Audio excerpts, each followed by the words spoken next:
that being said, we'll go ahead and get started. You ready? Yes. All right.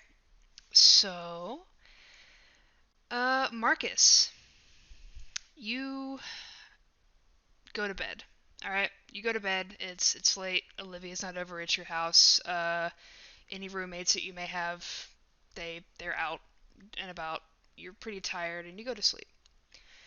You wake up, and something doesn't feel right. It feels like something has almost shifted as you wake up in your apartment building, and it doesn't look the same. Things are battered and broken. The walls are kind of dilapidated and old. What do you do? Um, is it just so the things that are in the room? Is everything busted to shit, or is it just like It old and rotten, or is it like just like somebody's ransacked this place? it is old and rotten. There are holes everywhere. Any weather, any issues like that have just come straight through this room. You don't feel like you're in the same place anymore. Like, you know you fell asleep here, and you know this is your room. Geographically, you're in the same spot, but everything is different. The first thing he would do is check the nightstand next to the bed to see if his flask is there. It is there. Oh, thank God. He takes it and he checks it to see if it's the same amount of liquor that was in there last night because he does fill it up. Yeah, yeah, that is there. Interesting. Does the flask look older? No, it looks about the same age. Nothing seems out of place that is physically yours, but the building and the walls, everything. It's like this place it almost looks like a war zone. Like, this building has been torn to shit. It's been ripped through. There is just, and then the test of time has just beaten and beaten and beaten down this building, and if you stick your head out, all the other buildings around you. Okay. I mean, he just kind of he gets his stuff and tries to find some clothes Okay. that I'm assuming the clothes Yeah, aren't they're fine. They're fine. they're fine. Yeah. Okay. Um, yeah, he gets whatever he can that's not like disheveled and dilapidated and tucks his flask away and he looks around and he pinches himself to make sure he's not dreaming. You are not dreaming. Ah, oh, son of a bitch. Pulls the flask out, takes a swig, puts it back, and walks outside. Okay. Uh, outside the entire Controit, the street, you can look to the distance where you can normally see some of the skyscrapers that you have broken into before. Some of these buildings are just. It almost looks like you're watching a post-apocalyptic film. These buildings, some of them just aren't finished yet or have been just worn down from lack of use. There's vines and just all sorts of nonsense. Nothing about this seems right. The streets haven't been kept up. Grass is overgrown. Like, mm-mm, something's not right. It is almost completely apocalyptic. Uh, do you start to kind of walk around, look for anything? Yeah, he would go over to where I'm assuming his place has like a parking lot kind of attached to it. Okay. So he would go over there to see like are there any vehicles that are still serviceable? Because it looks like the buildings have seen better days. The buildings have definitely seen better days. The vehicles, they're there, but they all have slash tires, and the tires are rotten and old from misuse or just the lack of use. You do notice on a lot of the cars and in the buildings, on the side of the buildings and on the ground itself, there's a lot of graffiti. You He recognize a couple of these logos. They are vampire gangs from your days in prison. he takes another drink and stares hard at a few of them. Yeah, they're I mean, there are vampire gangs, there's groups. You've seen the Covenant, Tom York kind of runs alone, but there are a bunch of other groups of vampires that if you're not with the Covenant, you're kind of with whoever you can run with. And especially in prison, a lot of these groups have pretty deep affiliations after being able to live for so long. So do you approach, do you check out any of the cars, do you start walking around? What's the plan? He would go over to the cars. Do any of the cars look like? I guess do they look like his neighbors' vehicles? He would have lived there long enough. I would assume he'd be able to recognize other people's vehicles. Nothing looks similar. Nothing looks similar. Okay. Like, you recognize the buildings because the buildings really haven't changed, but the inhabitants, if I know you what he even does. have inhabitants, you haven't heard anything, you haven't seen anyone.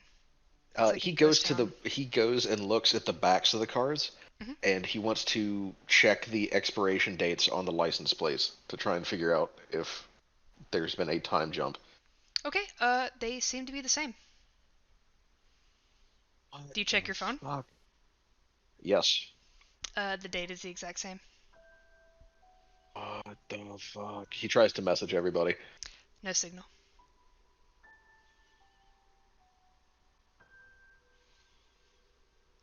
Oh shit. I see he pockets the phone, pockets the flask again, and um, he goes over and just because he doesn't. I'm assuming he doesn't see anything moving, like no animals, no people. Mm. Does it look like there's power on in the city? Uh, yeah. Not a lot of buildings have access to it. Some of the wire, like some of the things have been cut, or there just isn't anything electricity wise in there to run. Like, if you can find an outlet and have something that you wanted to plug in, we can always check. Okay. Well, before he leaves that area, he is going to do what he can. I mean, if these cars are already destroyed, he doesn't feel too bad about essentially busting open the trunks until he finds one of them that has a tire iron. Yeah. And if he finds one, then he's going to start walking towards Mabel's with it. Okay. You find a tire iron and you start walking, but you've made quite a bit of racket busting into these trunks. So as you're walking, you as soon as you pass an alleyway, you feel a hand yank on your shoulder and pull you into the alley. And quickly there's a hand over your mouth and he says, shh, shh, shh, don't say anything. What do you do? Does the voice sound familiar? Nope. Uh, he starts. Eminence starts. Well, I mean, if he's only covering his mouth and not his nose, he's going to start breathing deeply. Yeah, no, that's super fun. The deep blue pulse of your Eminence covers your entire body, and the man jerks back. He doesn't seem hurt, but he's like, what are you doing? They're gonna find you. The sun's about to go down. What are you doing walking around by yourself? Who the fuck are you? I. That doesn't matter. What are you doing alone? He turned. Marcus turns around to see who's talking to him. He's kind of your standard Joe Schmo, just a random dude. You probably could have passed him in Controit at some point. Maybe he blended into the background at a Starbucks or something. But he brushes himself off, and his clothes are really dirty. They definitely look like they've been outside a long time. And he extends his hand. The name's Trevor. I'm sorry. I shouldn't. I know people are jumpy. I'm really sorry, but like the sun's about to go down, and like I don't understand why you're just walking around all brazen with a tire iron. He takes the man's hand. Marcus, what the fuck is going on? What do you mean sun's going down? Walking by myself. Did you Are you What not the from? hell happened? What do you mean? What happened? It's been like this for. Are you new? Like, did you just get here? Oh, I've been here for a few months. Why? It wasn't like this yesterday.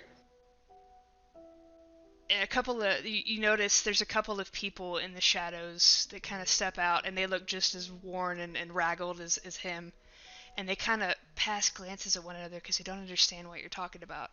It's like dude, it's been like this for years.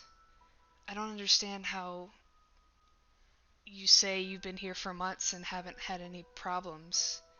You're you can't be one of them. You've got Eminence, Yeah, right? okay, bullshit. Yeah, okay, sure. Been here like this for years. Okay. What the fuck actually happened? Look, maybe you're yanking my chain, but like the vampires have run this city for years. It's all that we can do to just hop from place to place. The sick bastards have turned it into a fucking game. We have to change and hide houses each night. If they catch us, they turn our family one by one. They always start with the young women. Don't say. Yeah, it's awful. And he looks over his shoulder at the people and he goes, I think this guy's okay. And as these people step into the dim light as the sun continues to slowly go down, you see a lot of young women, a couple of men, um, different ethnicities, different shapes, sizes. Some are aliens. It's just this hodgepodge group of people trying to band together to survive, and they look exhausted. Do they always come? Every night? Every night they just run through the streets and cause whatever havoc they can. We have to be as quiet as possible, and if they find us, they just laugh and take one person. What are you doing talking to me? Hmm? What the hell are you doing talking to me then? Go take care of you and yours. I, you're not gonna come with us? We have a great place we can hide. Every time we go here, they haven't found us. Like, you can probably, like, be safe. I mean, How many like, come? oh, God. I mean, I don't know. It feels like there's at least 20 or 30 that come out of that nest every night. Roving packs? Yeah. They all kind Okay. of huddle up at the old cathedral at the edge of town. Old Cathedral, huh? Yeah. So you're gonna come with us, right? Yeah, just give me the address. I'll meet you there. Okay, he looks around for a piece of paper. He can't find one, so he pulls out like an old, dingy, rusted Sharpie, an ugly Sharpie, and offers to write it on your hand. He holds his hand out. He scribbles an address of somewhere on the opposite side of town from the cathedral. Um, but I get the feeling you're not gonna go to that house. He goes, yeah, I'll catch up. Okay, just be careful, all right? Yeah, of course. We can't risk any more time. I think after tonight, we're just gonna try and escape the city. I can't lose anyone else. I completely understand. All right, good luck. You too. And he and the rest of the people kind of dip back into the shadows and start hush running away, scuttling into the dark. He would follow them for a little bit, Hmm. and then just kind of, like when he thinks, like he's going to kind of act like he's falling behind a little bit, Yeah. and then once they're well enough away, he just kind of dips out Okay. and heads directly towards the cathedral. That shocks me not at all. That's And perfect. he's not stealthy about it. Like he's just like walking down the roads, tire iron in hand. Perfect. Just the scene of the cathedral opens up in front of you as you're walking down this road, and as each step gets closer, you just feel the skin prickle, the hairs on the back of your neck start to rise as you know you are a sheep walking into a wolf's den. And the closer he gets to it, he turns his eminence off Okay. and puts more of a like frightened, I don't know what I'm doing look on his face. Fair enough. When you get to the cathedral, do you just go straight inside? He kind of makes a show of making noise and looking around the front, Okay. and then he would attempt to go inside. When you make noise, there's as soon as the last little echo of any cacophony that you caused, all you hear is a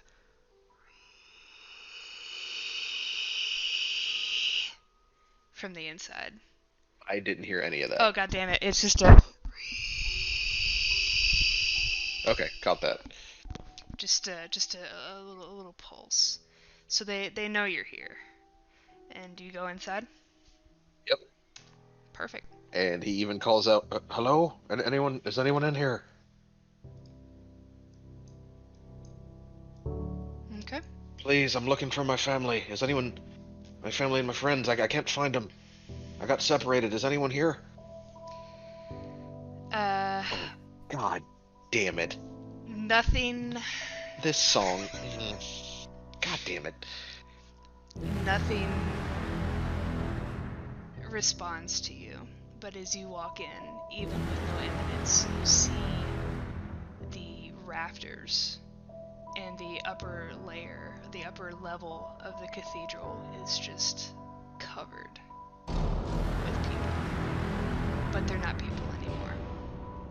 Every step that you take into this cathedral gets you deeper and deeper into this hornet's nest. And nobody responds at first. As you look to the front of the cathedral, you see a very, very familiar man. And no matter what he looks like, his eyes are burning straight into yours as he focuses on you. I was expecting you. You know, it's been a while, or so I understand. Here in this timeline, things would have been differently. You don't look a day past 25, though. I think we both know your secret there. In front of you is Felix Wells.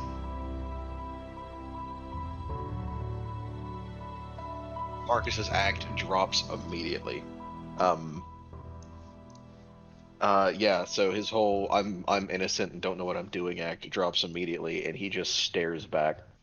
Yeah, I thought you'd probably drop that here pretty soon. Why don't you pull up a chair? We can have a nice chat.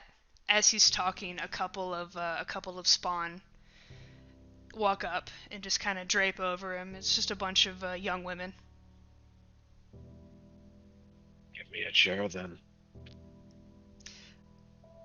One of the vampires in the top rafters jumps down and pushes a wooden chair towards you.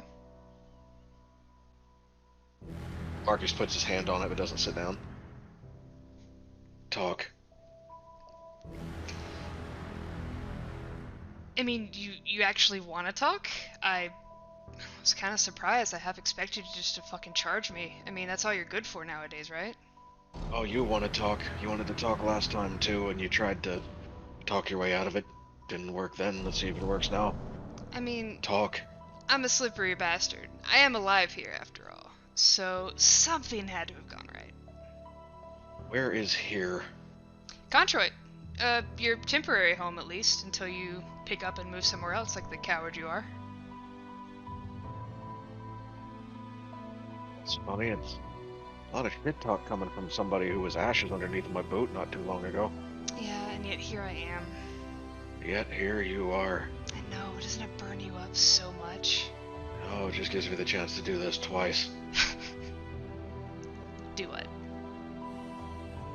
Fuck do you think? Then how about you get your ass over here, and we'll get this started. Without saying anything else, Marcus pumps Eminence through the chair and hurls it. Okay. One of the thralls in front of him, or like beside him, steps in the way, takes the impact, and Eminence pours over her as she screams and falls to the ground. No, I don't want the chair. I want you. Come on. How many more people you got to throw at me? He gestures all around him. You're gonna run out of chairs, buddy. Marcus moves forward. Do you... Eminence just pouring out of him and through the pipe. Looks like he's holding a road flare. Nice. He doesn't seem to flinch. He almost looks giddy. He is so ready. Yeah, Marcus is just like, he's not paying attention to anyone else. It's his eyes are focused just on him. There is just a cold rage burning in his eyes while the rest of his face remains clear of emotion as he gets close and would swing on him. You always were too focused on us. You never pay attention to your surroundings. Okay, go. A projection forms as soon as you step onto the pulpit, like the pulpit area where he's standing, and you are he disappears, and the entire surrounding. You know you were in a cathedral just a minute ago. You know you were right there, but now it looks like you're in Mabel's. Mabel's as Mabel's, you know it as. You would expect it to maybe be dilapidated here, or ransacked, or whatever, but this looks just from your memory. Just like somebody could have walked in the door right there, taken a picture, and it's right here. The only person in there you see is Ivory. What? Now you do hear Felix talking over. Welcome to my projection. You know, you spend a lot of time fighting us, but what happens when you fight something that's not a vampire? You really don't seem to shine as well then. Now, couldn't really find a lot of things that you cared about, so we just kind of went for your friends instead. You still talking? Put on a good show for me and maybe I'll let you try again. And, we're gonna start initiative. Okay. The only thing that you can see to fight is Ivory in front of you. She doesn't say a word. Good luck, bud. Okay. Marcus just looks confused. I'm assuming he still has his tire iron? Yeah, he's still got everything on him. Yeah, he looks around and the Eminence starts to dip back down into lower levels and the anger kind of fades away. It's like, what the fuck is going on? Ivory? She doesn't answer, but you do start to see the tendrils of Fine Shrine start to come out and kind of writhe around her, just waiting to try and intercept your attack. Don't do this. Come on. She doesn't say anything. Look, I'm not gonna hit you, okay? This is dumb. You want a drink? I'm gonna get a drink. And he heads over to the bar. There is no tangible liquid the moment that you try to pick up something. Your hand kind of phases through it a little bit. It's hard to find any kind of physical purchase. God damn it. Son of a bitch. So this isn't real. Is that it? I mean, you hear part of it. You're technically, under my projection, so it's still gonna hurt like shit if she hits you. You should probably be a little careful. So she's not real either? No. Is that the extent of it? Yeah. Oh, well, you look at that, I don't care as much anymore. And there you he go. Turns back See, around and... there's that callous asshole we were looking for.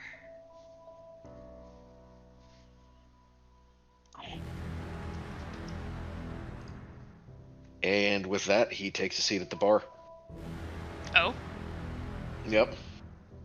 Alright. And he just kind of smirks and goes, I could give you what you want, but I prefer fisting you off even more, so here we are. Alright,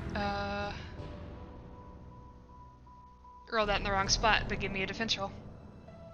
Okay.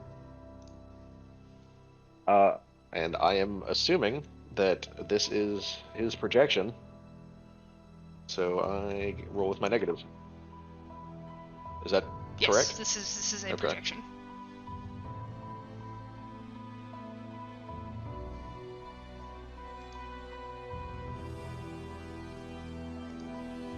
Fair enough. Not done. Oh yeah, that's nice. Exploding dice. So 20. All right. I'm also not gonna fix the flaw. How are you defending? I guess it really depends on how she's attacking. Her tendrils are coming out to wrap around you and try to choke you.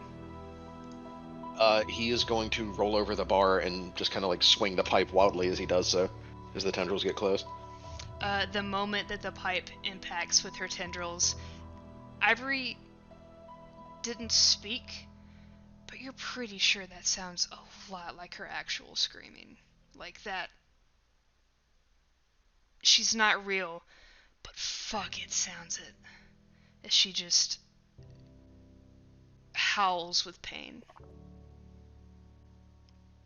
Marcus's eye starts twitching. She's not real. He said it. He fucked up and told me. She's not real. Oh, Marcus, I didn't fuck up. Oh, I'm sorry. Did you assume I was talking to you? Because I wasn't. You haven't changed a bit, have you? Neither of you pompous shit. Are you gonna attack? Yeah, he would attack. Go for it. Let's see what you got.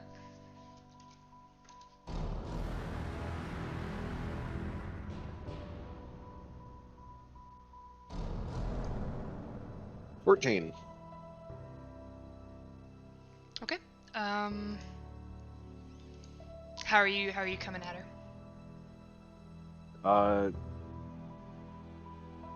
He will just kind of roll back over. If the tendrils are still there, he'll kind of try and swing the pipe at him again. But if they've retracted, then he'd kind of jump over the bar and try and just swing low. They did. He doesn't look like he's aiming for a face shot. He's trying to wound, not kill.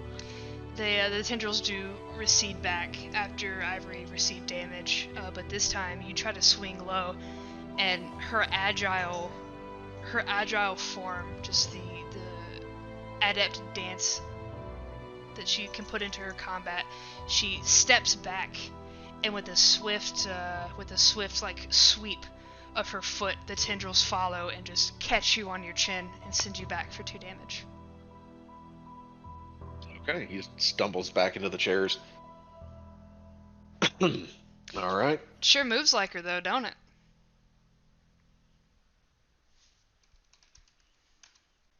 You feel like making any earplugs in here for me so I can drown your stupid ass out? Go ahead and ask a question.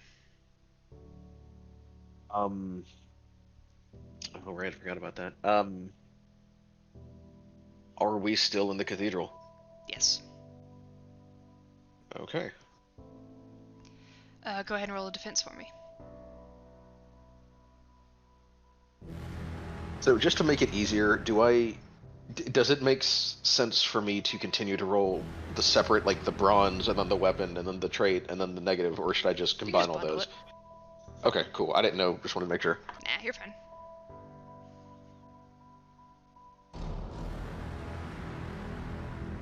$12. Perfect. The tendrils, after she dances back, the tendrils clip you on your chin. You stumble for a moment, but you don't have a lot of opportunity to catch yourself as the tendrils wrap around your ankle and yank forward, pulling you back onto your back as your head impacts with the bottom of the floor of Mabel's for another 2 damage. Okay. Are you just taking it easy on her because she looks like your friend? Oh, would you shut the fuck up? Come on, get angry! I want to see it! And it's your turn. Alright. You said that when he tried to get purchase on a drink, it was It was an it's illusion. kinda like hazy? It was just like the everything there itself is just part of one kind of large illusion. Okay. So the first thing I'm going to do is he's going to take a drink. Okay. Perfect. So back to full. And he's going to run out the door. Okay. He runs out the door, and it takes a split second before you are right back where you started. And there's just kind of this chuckle that erupts into a full laugh, and you know it's Felix, and he's not even gonna say anything. He knows that him laughing at you is already gonna, be enough.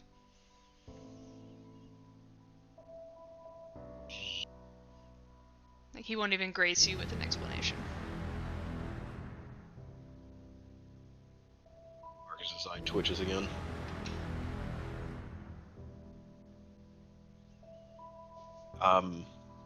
Yeah, I mean that was my turn. So. All right, she'll go again.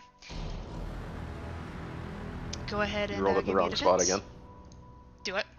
You rolled that in the wrong spot again. Oh, it's fine. Let's see what you got.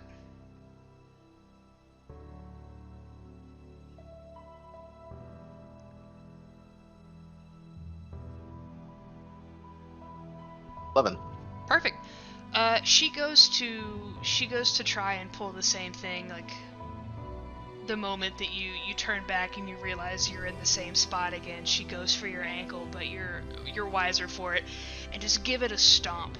And you know Ivory's really not been the tankiest characters that you've ever worked with before, so the moment... Can I edit this a little bit? Can I describe my defense? Yeah, go for it, please. So he would definitely get out of the way, but instead of attacking her, since Felix mentioned that this was his projection, he would turn and swipe the pipe at all of the bottles along the wall. Okay. They seem to phase through.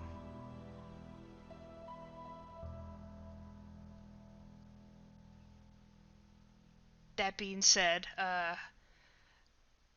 they phase through the bottles, but Ivory is the one that screams again, and she falls to the floor.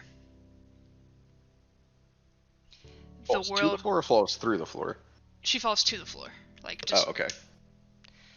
And she doesn't move. And after a couple moments, you hear Felix. Well, I mean, that was really anticlimactic, I guess we did kind of pick a weak one. Not here to give you a fucking show. Oh, yes you are. Hold on, I have the perfect one. And the world around you changes. Let me get to the correct song. Oh, thank God. If we could pull ourselves out of Mass Effect, that would be lovely. Right? You are in the Inferno. Olivia's brought you here a couple of times. You've wanted to dust knuckles here, but you haven't really had the opportunity yet because it's been so busy. But hey, now's as good a time as any, as Kevin sits in the center of the ring. His hood is obscuring his face, and all you can see is just his mouth, and he's breathing heavily. He looks like he's already been fighting, it looks like, but for whatever reason, when he looks up at you, his eyes are just distant and cold, as he almost stares right through you. And you can hear Felix, "Alright, this is much better. See, this kid, he's gonna teach you a little bit about rage. I would hate to be on the receiving end of this, so good luck." Hey, Felix, I'm thinking... I'll make you a deal. You guess the number I'm thinking of, and I'll walk away from this entirely. I'm thinking of a number between 1 and go fuck yourself. Ah, you see, it's not funny when you've already used it once. I mean, I haven't forgotten. I remember everything you said. Anyways, we're not talking about that yet. Let's just go ahead and you put on a good show for us. So go ahead and dance. And give me an initiative. Let me get to the Kevin. What do you tell you? I'm not going first. The Kevin sheet here. 5. You are not going first. I think even at his lowest roll, it's gonna be more than that, so... All right. Kevin doesn't really seem to have an idea of what's going on. It's just this. Again, it seems like it's the same thing. He's not making any sounds. Um, but he's coming at you. So give me a defense roll. Rebel yell just bursts out from his from his back, and it's a little off-colored, but fuck, it's Rebel yell. Okay. 11. Excellent. Rebel yell absolutely punches you in the face, and you feel your eminence flicker for a moment, and you drop out of deep breathing as you hit the ground and take 3 damage. Okay. Do I need to roll for deep breathing, or am I just completely out? You're out. All right. And it's your turn. He stands back up and goes back into deep breathing with my secondary, and pulls out his flask and takes a swig, just looking at Kevin and shaking his head. Don't do this. It doesn't really seem to reach anything. There's no like flicker of recognition over his face. All right, let's heal for 7, and that's my turn. Awesome. Kevin doesn't give a shit. He's gonna come at you again. Okay. It's really kind of eerie how quiet the Inferno is. You're used to it being loud and just a cacophony of noise and cheering, and while there is blood everywhere because, you know, you guys are fighting, it seems empty. Okay, 14. Beautiful. Kevin does seem to falter for a bit, and you're able to dodge out of the way, and Kevin's fist impacts with the wall, and you hear a crunch as his fist, overlined with rebel yells, just a little bit of blood starts to seep from his busted knuckles. That definitely hurt a little bit. And it's your turn. If he's still up against the wall, Marcus would try and swing around behind him and then put a boot to his back to try and shove him up against the wall again, and then hit him with the pipe. Okay. Let's see that roll. And to note, I am attacking Kevin with this, not Rebel Yell, and if he's not in the way. Perfect.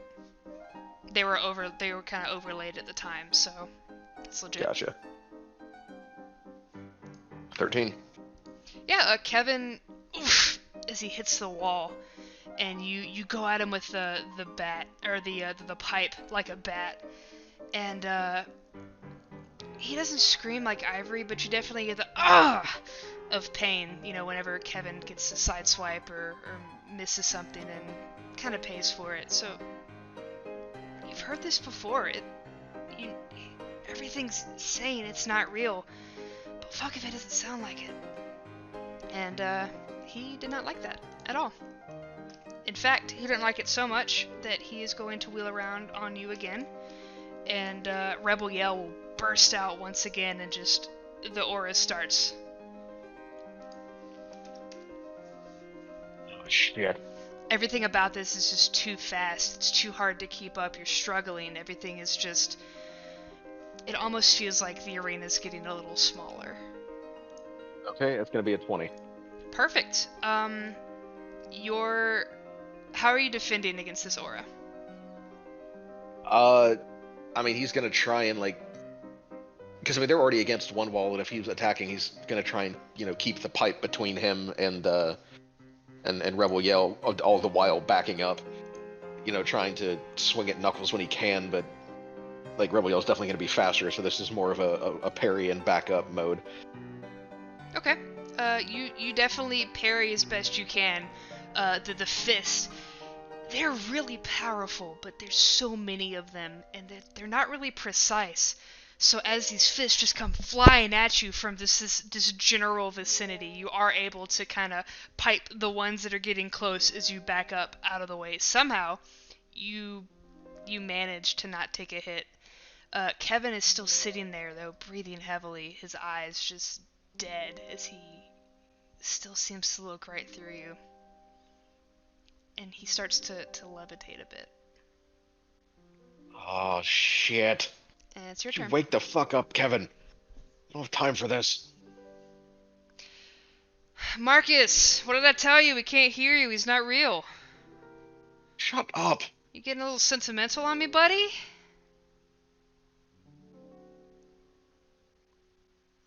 I mean, I could have Thanks gotten for the fat one.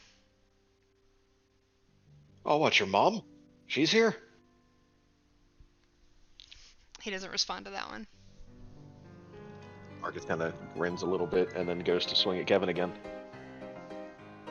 Is Rebel Yell out, or is he still overlaid? He's out. He's out? Yeah. Marcus would try to duck around him. Okay. 15. Perfect. 1 second.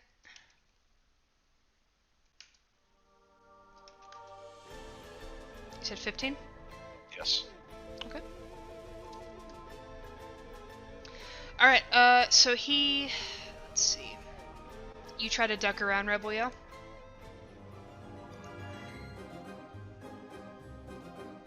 You're trying to duck around Rebel Yell? And Yes, attack Kevin? correct. Mm-hmm.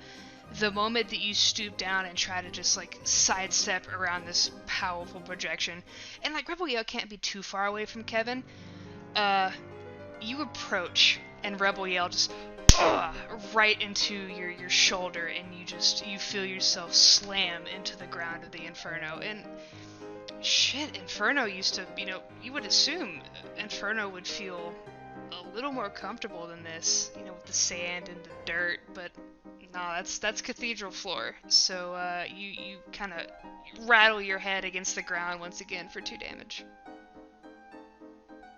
God damn it.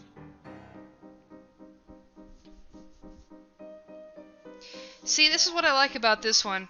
He doesn't speak. He doesn't talk a lot when he gets mad. He's got these bursts of narrative and whatnot. He's got his morals of whatever he wants to kind of spout off, but you just nonsense. This is refreshing. You should be more like him. So should you. Learn to shut the fuck up every now and then. He seems pretty hell-bent on revenge too. I wonder which one of you's going about it the better way, though. And I believe you get a question. I think you have a couple of questions. We missed, I think 2 or 3. Okay, we'll say 2. We'll say 2. Okay. Yeah, because I've been forgetting as well. Get my handy-dandy notebook here. Okay, so the versions of the rebels that I am currently fighting, I know he said they were fake. Are they the rebels in this timeline? They are an illusion. So, no.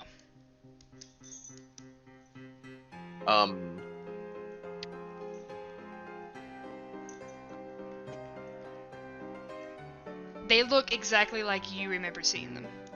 Okay. Is Felix in this illusionary space and I just can't see him? What do you mean? Like if I was to start... Let me reword this. If I was to start swinging around in open air... Oh, no. Is there a chance I'm going to beam Felix in the face? No. No, okay.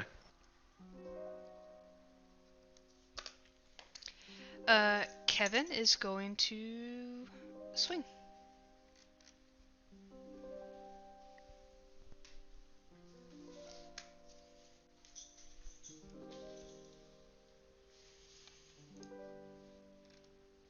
Oh, 10. Yeah, Kevin overlaid with Rebel Yell, now that you're on the ground, kind of looks down at you. And there's no emotion on his face. There's not even any kind of remorse or struggle with the decision to just bring his foot down onto your face for 4 damage. Like, okay. It was pretty cold and calculated, man. Like, he didn't even like flinch. You did, though. That was rough. Shut up. Fuck you. Shoot, maybe you won't make it back to me. This kid's pretty good. You said how much? 4. 4. Okay, so I don't have to roll for deep breathing yet. Not yet. Oh, not looking forward to if something hits me for over 7. That'll be shitty. 6. Over 6. Yep. It would be. That would suck. That would suck. Alright, okay. Is it my turn? Yep. He's going to kind of scramble to his feet, take a step back, and he's going to heal himself again. Just try and get his breathing under control a little bit better, and he's not going to pull the flask out this time. He's just going to try and focus and let the Eminence already in him just try and do its work. Yeah. Look a little tired there, bud. You doing okay? Been forgetting to add my trait to that. That works.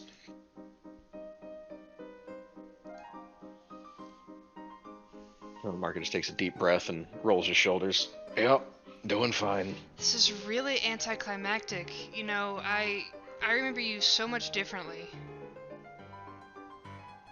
Oh, what, you mean fighting you and not your underlings? Not some stupid little dream you've put me in? If you want a real show, all you gotta do is drop this bullshit. How about you drop the bullshit in front of you first, and then we'll talk. And, Kevin, will swing at you again. Okay.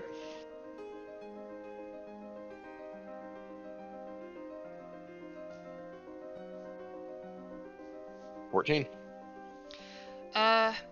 Yeah, with that refreshing breath, you're able to kind of swing under Kevin, who's just fighting. He's really not fighting smart.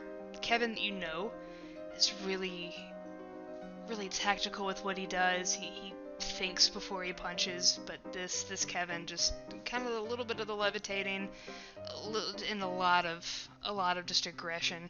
The swing is too wide as he comes down. You sort of sweep around and just kind of clip him in the ribs, just to kind of push him back a little bit. And when he's levitating, he kind of moves back, and you're back where you guys started. But he didn't like that. He's not down yet, though. He's a lot tougher than Ivory was. Okay. That was this one's a lot better than the other one. This is a better challenge. I like this. Keep it up. You're such a piece of shit. It's your turn. Okay. Marcus is gonna rush forward and so what he's gonna do is he's going to drop the tire iron as soon as he gets close. Mm-hmm. And he is going to go to grab Kevin's arm. Try and reach out for his wrist and then shove it into he's trying to pull his arm into where his leg is. And then I was gonna use and this will be an attack, but I'm gonna use Eminence tricks to stick his hands to his clothes so he can't throw punches. Nice. Alright, yeah, absolutely. Let's see your roll. Get a math. 1 second.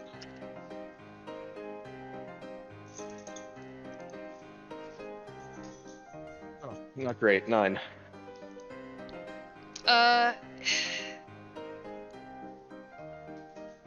Alright, so you go to try, you drop the tire iron, and the clanging of the metal, you see Kevin's eye twitch, as if the sound just kind of reinvigorated him. He doesn't look at the tire iron, and his eyes still burn into you with the same soulless gaze. And you reach for him, but Rebel Yell pops up behind or in front of you, just and yeah, the punch that follows almost rattles your jaw as you take 4 damage and hit the ground again. You slide a little bit with the impact.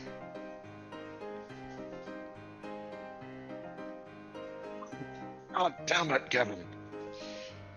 I'd almost say you guys were evenly matched, but come on, man, what is this? Who the fuck are you? This is not Marcus Finnegan. This is the guy we're supposed to be afraid of? You're afraid of me once, you'll get there again. Not at this rate. Not at this rate. Give me a question. Um. Hmm.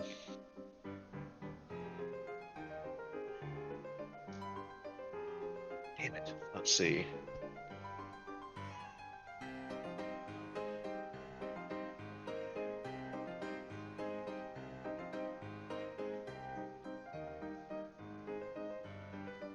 When I hit Kevin and Ivory, did it look like the Eminence was doing more to them than No. if I was attacking a normal person or a projection?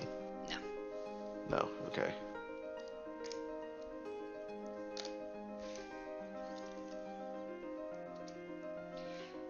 Kevin is going to swing at you again. There's almost no question to it at this point. It's like this Kevin can't do anything else except attack. He is just so focused on you. Okay.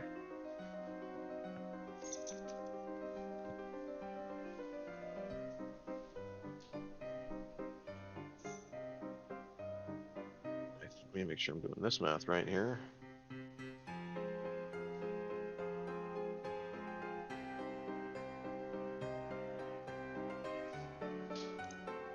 God, 8.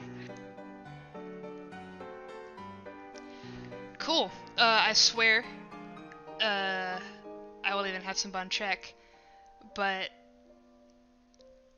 it's almost like Kevin is done with these games. Felix and Kevin both, since they seem to be one and the same.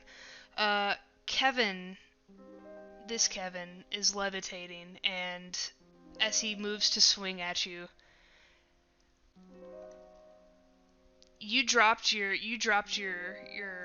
tire iron with your right hand, and then moved into attack. He makes a gesture with his right hand, and for whatever reason it catches your eye, because you didn't expect any kind of tactics from something like this.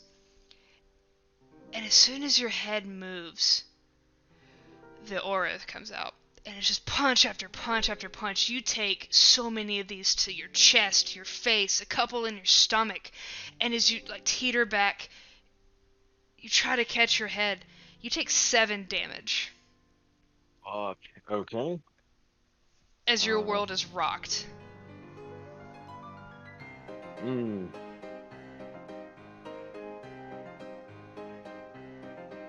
Okay. Yeah, I'll take it. Okay. 1 second.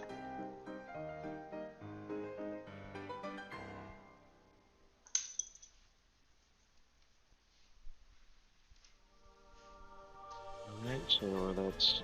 Oh, we get to do a bravery roll. This will be nice. Here we go. Let's see, was it 1d6 plus bravery? Mm-hmm. As long as you exceed the damage you took. Fuck. Okay, I drop. You drop out of deep breathing. Felix seems to notice this, because as soon as that blue pulsing energy kind of fades back into your body, you just hear, man, maybe we got the wrong one. This is embarrassing. Marcus, this guy, I mean, shit, he's gotta be at least 10 years younger than you. Alright, shut up. Maybe a little more? Shut the fuck up. Step the fuck up. It's your turn. Alright, I'm going back into deep breathing, and I'm healing myself. Okay. As he pulls the flask out again. After he takes a deep breath, pulls the flask out, and takes another swig of the whiskey.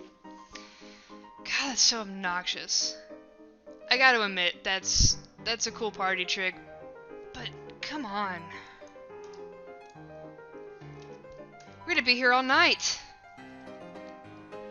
Oh, it sounds like more of a problem for you than it does for me, doesn't it? At least we're inside. And at that note, Kevin rushes towards you once again.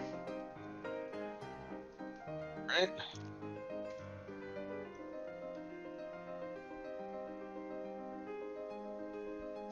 Done. Kevin's fists seem to be growing faster and faster and faster and faster, and for whatever reason, like your eyes keep trying to follow. You've got your arms up, you've got your Eminence going again, but it's still not enough. The fists just crush past any of your defenses, and you fly backwards into the wall, and your breath stutters for a second. And you're not sure if you're gonna fall out a deep breather or not, but you take another 7 damage. All right. Yeah, he takes it.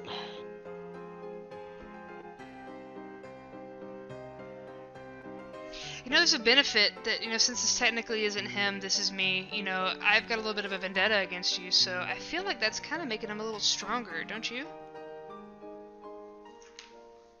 Actually, you said I take 7? Yes. Well, since I got that extra resolve, since I'm putting a projection, I am going to spend that. I'm going to spend 1 to make that a 2. Perfect. And I think you get a question from last turn.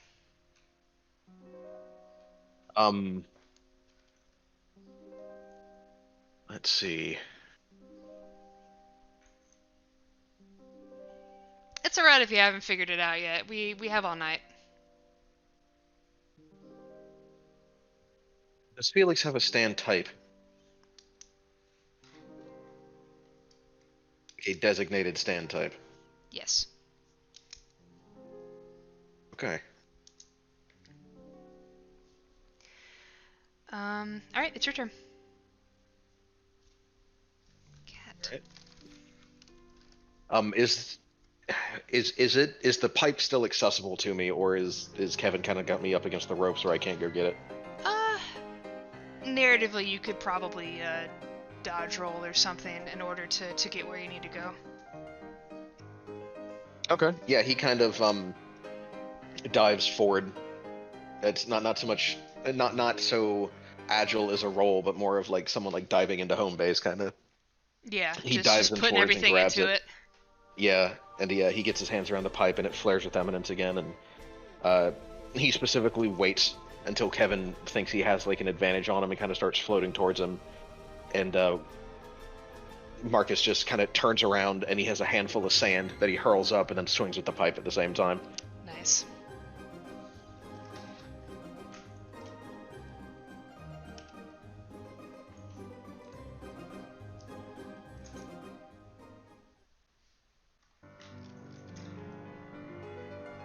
$24. That'll do it. So you come at him with the pipe and the sand. Yeah, the tire iron and sand. Yeah. So the sand seems to get in his face. It blocks his vision. I'm fighting a cat. Sorry. It blocks his vision, and he kind of struggles for a second to see in front of him to see you, but it's too late. The freaking tire iron just popped right into his face, and if this face was real, there would be the crunching of bone.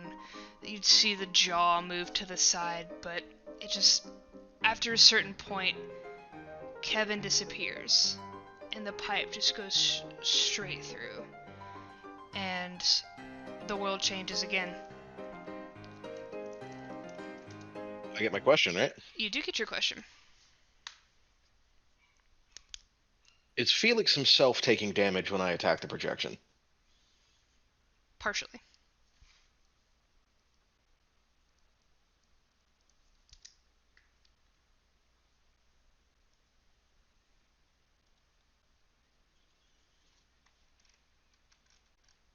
Good to keep going?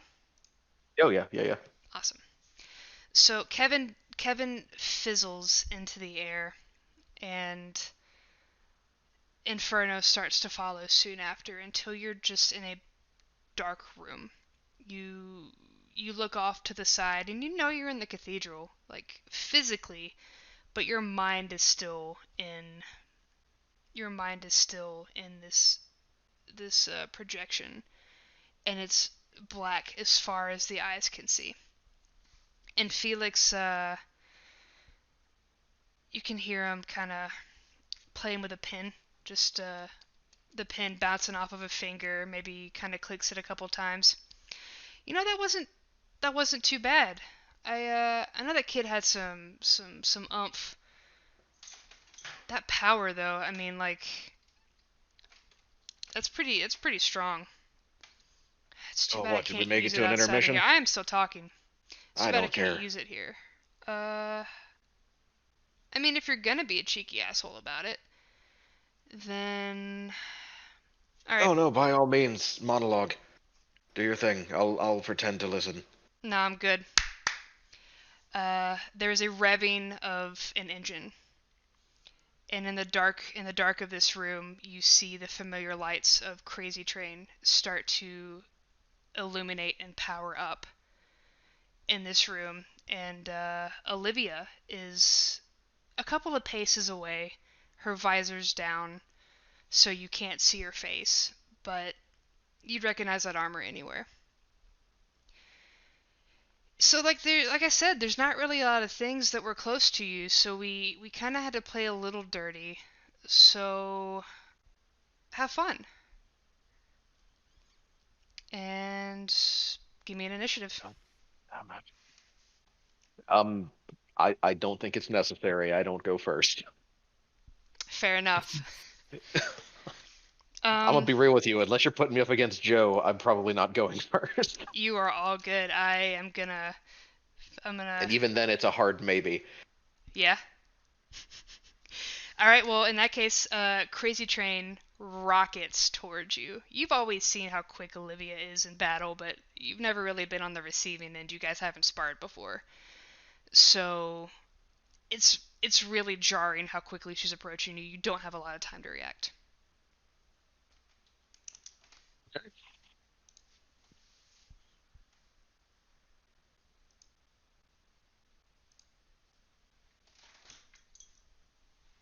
Oh God, this whole fight's gonna suck.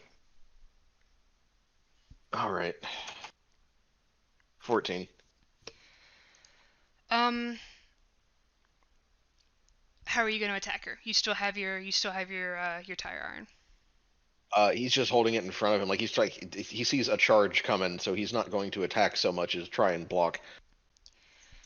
You try and block, but there's not much that can stop a train.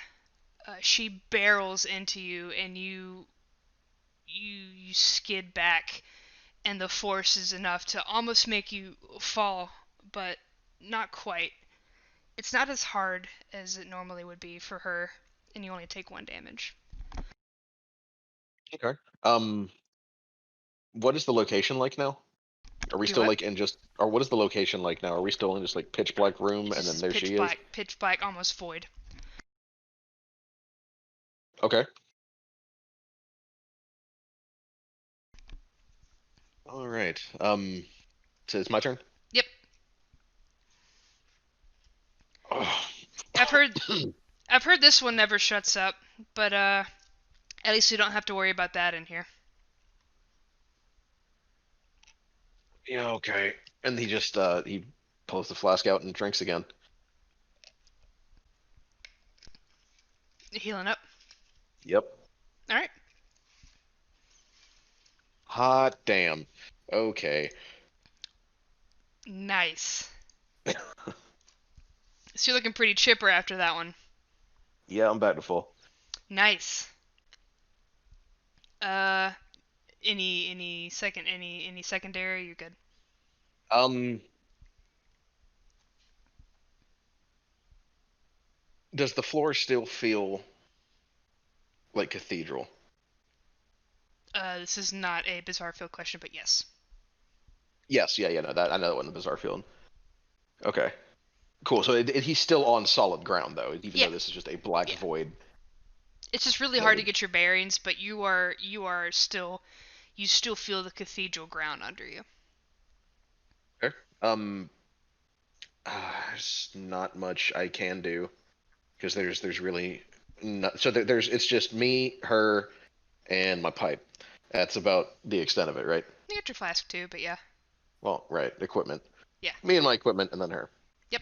Yeah, there's really nothing I can do for secondary, so I'm gonna go ahead and start moving in the opposite direction as fast as I can while still kind of keeping eyes on her. So I guess I'm just backpedaling. I want to see if does it look like any distance is being gained, or is it just kind of like I'm spinning my wheels, not going anywhere? It seems like you're spinning your wheels after a certain point, kind of like when you tried to leave Mabel's. Once you pass that certain threshold, you find yourself back where you were, but because the whole area is dark, you only have Olivia to go off of. So you'd back up and then back up and then Gotcha. it's Okay. keeping you in a certain radius. All right, that's me. Olivia charges again.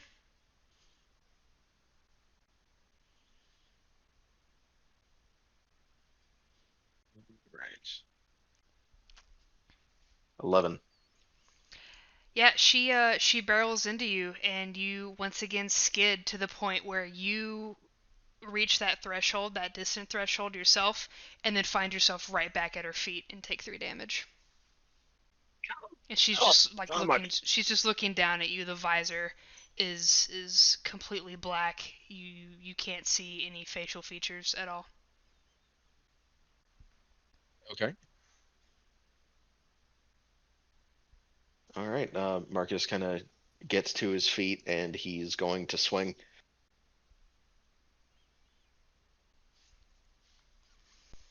I forgot to play the music for this fight, but when we switch to the next one, um, I will get to that. Okay. Yeah, 13. Okay.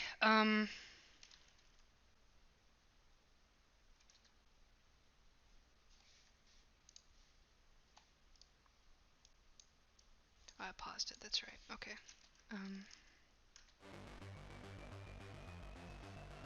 Oh, cool. Yeah. So we'll sit with this for a second while we do the damage. You said it was 13. 13. Mm-hmm. Perfect.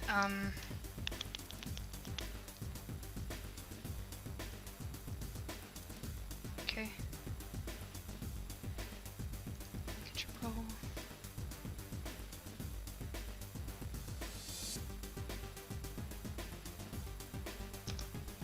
That looked like it really hurt. And how are you attacking her? So he's going to so effectively he's going to kind of like baseball swing from one side, like so from his right to his left. He's going to swing at her, and then once the pipe has fully um passed, or after the shot has fully passed, he is going to kind of like throw his shoulder into her. Okay. And I want to use Eminence tricks to stick myself to Crazy Train. Okay. Um, you do exactly that. Uh, the world seems to fizzle around you, and you're back in the cathedral, stuck to Crazy Train. And the times that you've seen Olivia get hurt, it's been kind of an instantaneous. She's out of the fight, like taking those 2 shots for you at the lighthouse, or whatever it is. It's usually it's got to be something big to just knock her out like that.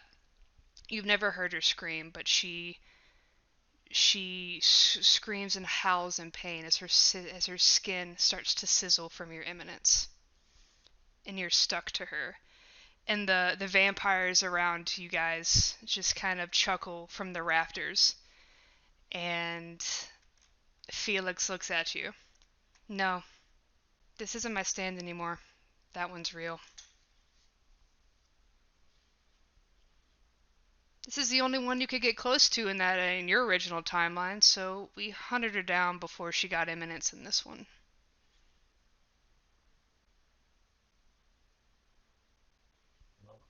Marcus kind of pulls himself away from Crazy Train. He just lets the Eminence tricks drop and The takes a uh, few steps back. the projection kind of flickers a bit, and as soon as the visor drops down, you see the fangs. You see all the look of the vampire, and she doesn't seem to recognize you or have any thoughts or feelings, as she is just a thrall at this point. Okay. Well, my question, Go for it. uh, does Felix have an axe stand? No. No. Okay.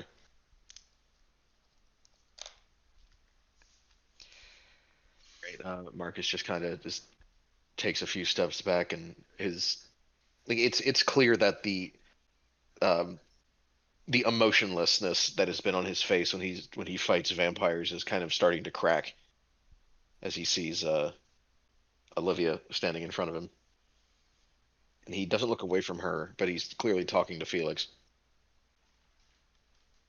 Where am I in this timeline? There you go. Now you're starting to kind of sound like yourself, asking the correct questions. Uh, well, we did fight in this timeline. After I turned your sister. Uh, Keep her name out your fucking mouth and answer my goddamn question. oh, you don't want me to say the name I Valerie? swear I'll fucking end you a second time, you piece of shit.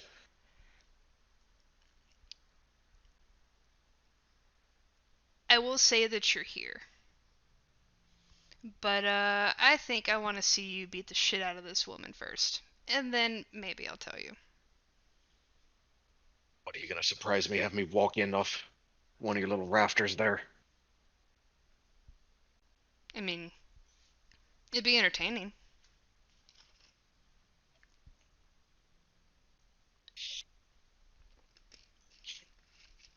No, I think I know you, Marcus, and I think that you aren't gonna rest until every single one of these vampires here are dead. You got one right in front of you. You got a couple right in front of you, but you only have one that's hell bent on or commanded to get rid of you first. So you're probably gonna want to take care of that one first.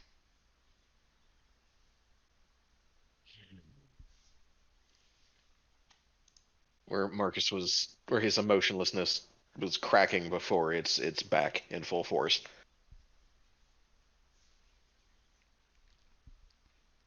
Come on, you know Is how it this stuff works. Come on. I know you're not dumb. You're right. He turns and charges Felix. Uh, as soon as you get close. Okay, go. And the world changes back to the black room, and where you thought Felix would be. Sorry. Where you thought Felix would be, there is a wall instead, because he is moved. He was able to sidestep. Oh, damn it. You stop running from me, you little shit. It's a noble effort, but we just we kind of like to play with our food, so I need to get you all nice and tenderized, and I feel like this projectionist is the best way to go about it. The first one, I mean, she looked scary. She looked like she could pack a punch, but maybe I was wrong. We don't know who these people are to you, but we can make some guesses. But shit, this one had armor. Works for us. I fucking hate you. I wonder if This all started with you. I wonder if Valerie would have had an easier time if she had a stand like this. If she had a projection that could do this, maybe you wouldn't have had to kill her. You don't fucking listen, do you? Oh no, I just don't give a shit what you think.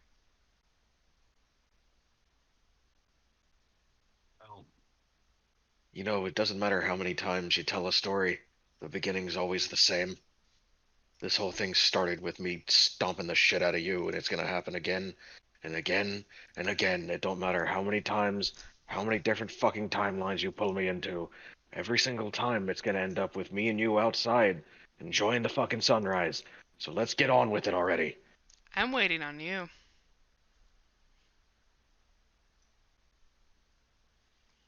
I've been waiting. I've been ready. Come on. Get rid of her, and then I'm yours. Let's do it. Oh, you fucking prick. He turns towards Olivia and just, I'm sorry. I'm so sorry. I get 3 charges. Make it count.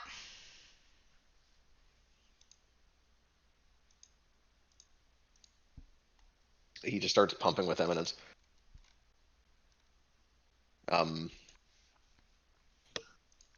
Is it your turn or is it my turn? It is your turn. All right. Did you? Oh, there it is. Okay.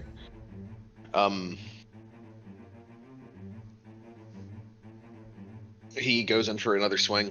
He tries to keep it, like he tries to keep the shots on to the armor though.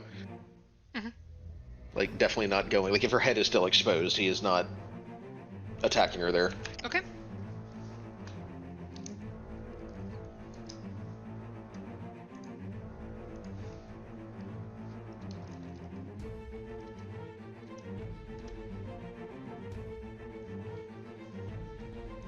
$26. All right. Some math here real quick.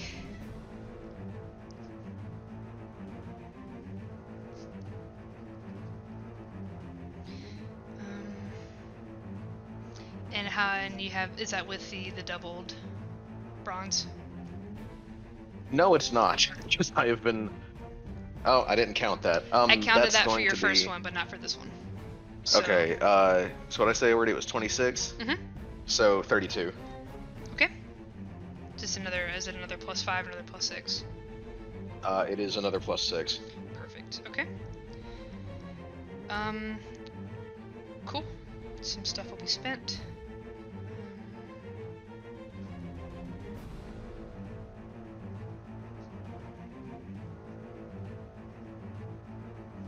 Yeah. You want me to say what I'm doing? Yes, please. All right. So yeah, he rushes forward. He throws a couple of shots, like kind of like into her, like just he takes the pipe and just starts swinging it, like kind of her, like one into her ribs, one into her thigh, and then he stomps down hard on her foot. But when he stomped down on her foot, it wasn't to do damage, but to use Eminence tricks to stick her foot to the floor.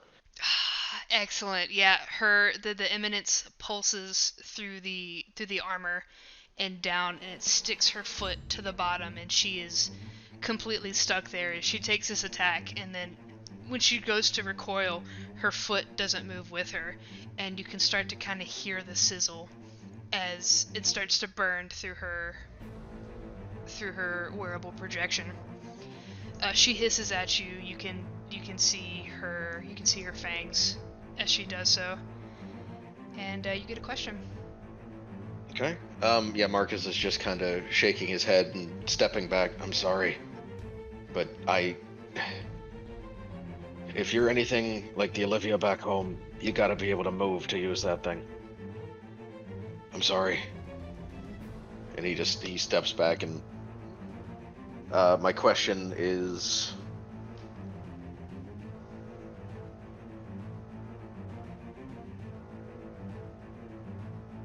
is Marcus's sister still alive in this timeline? Alive being in air quotes. Yes. Oh, shit. Oh, shit.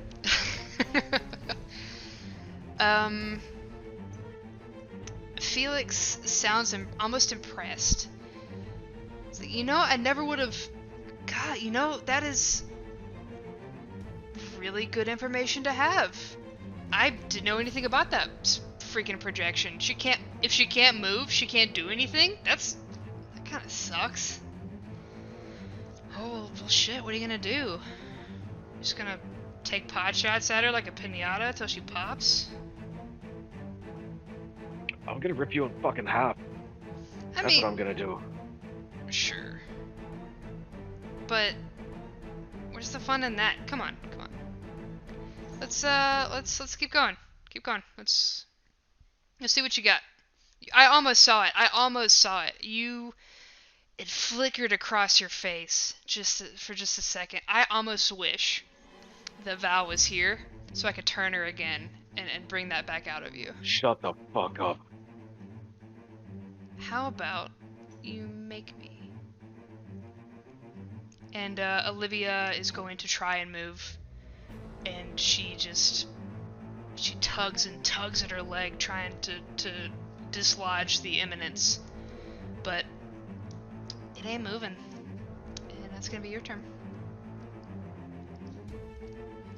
All right. He kind of walks forward and he's going to take another deep breath. And he's going to stay out of her range as he heals himself, but he's going to get just close enough.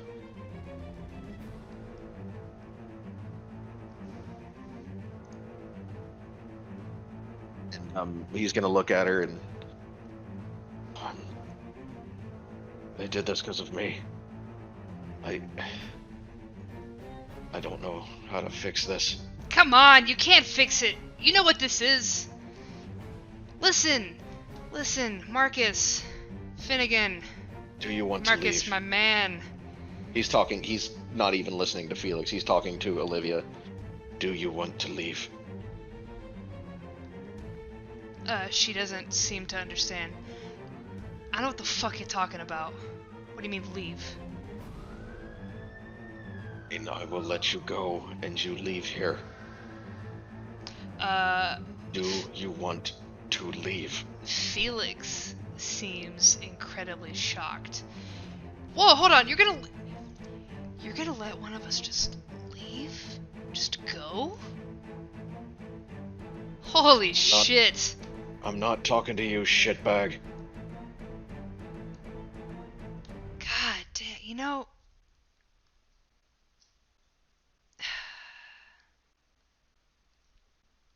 This is really disappointing. I expected so much more from you, Marcus.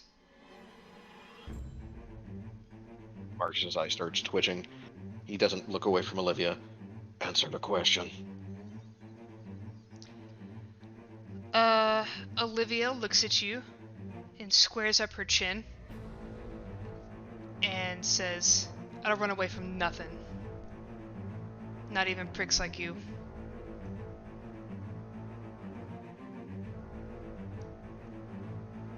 I was asking if you were running away.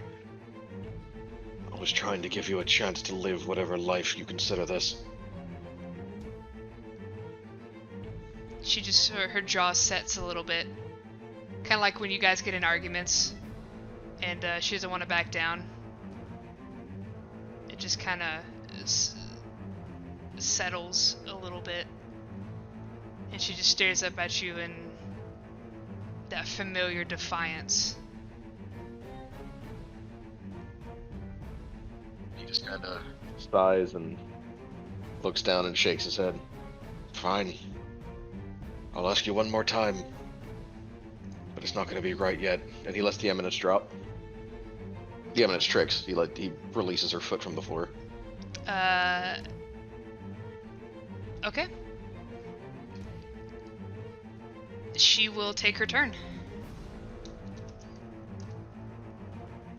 Go ahead and roll a defense.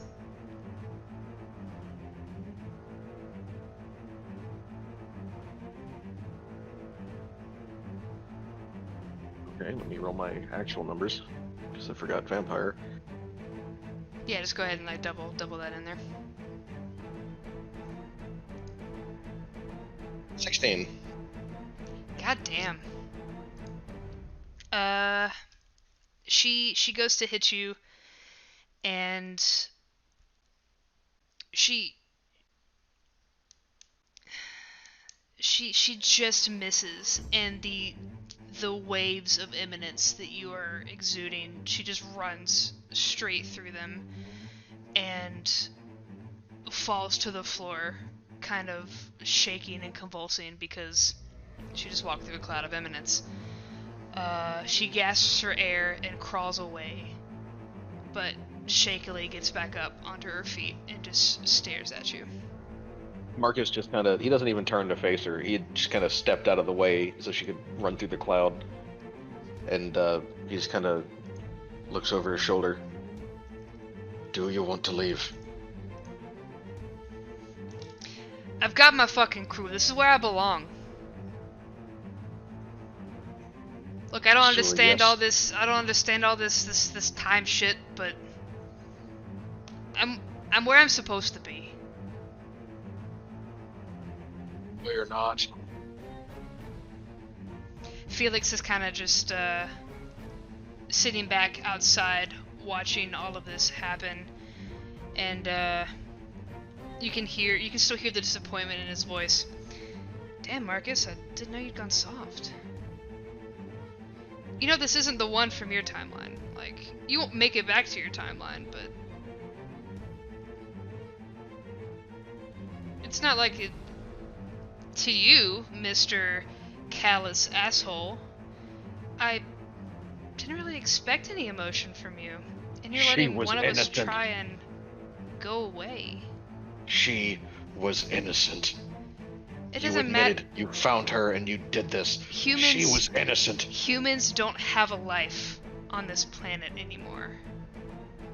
Especially not Controit. It doesn't matter. We're running out of food here anyway. It was gonna happen eventually. Felix. Don't worry, Felix. I'll make sure starvation doesn't take you. God damn. Alright, it is your turn. Alright.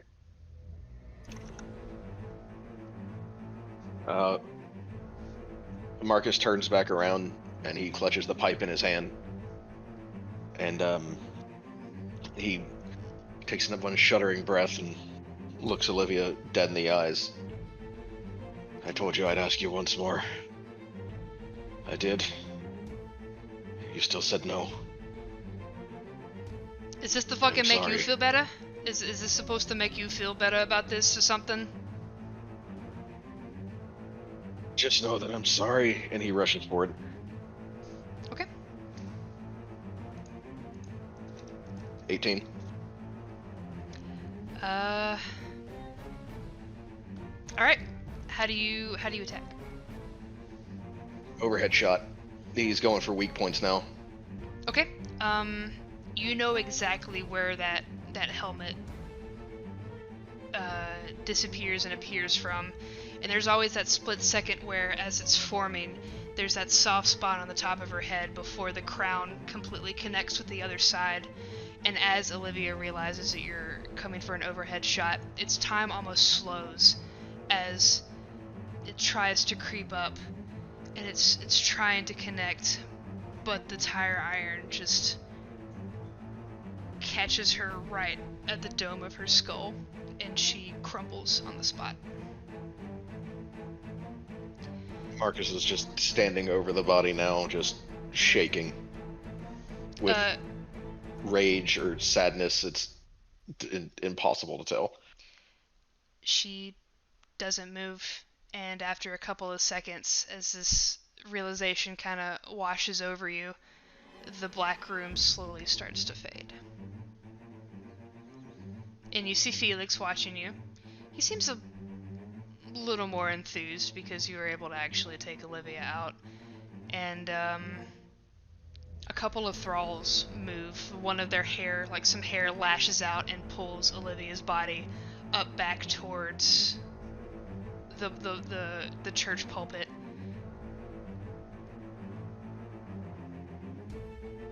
Not bad, Finnegan. You know, that's a little bit closer. I get the feeling that I'm gonna see it now, though. You're a fucking dead man.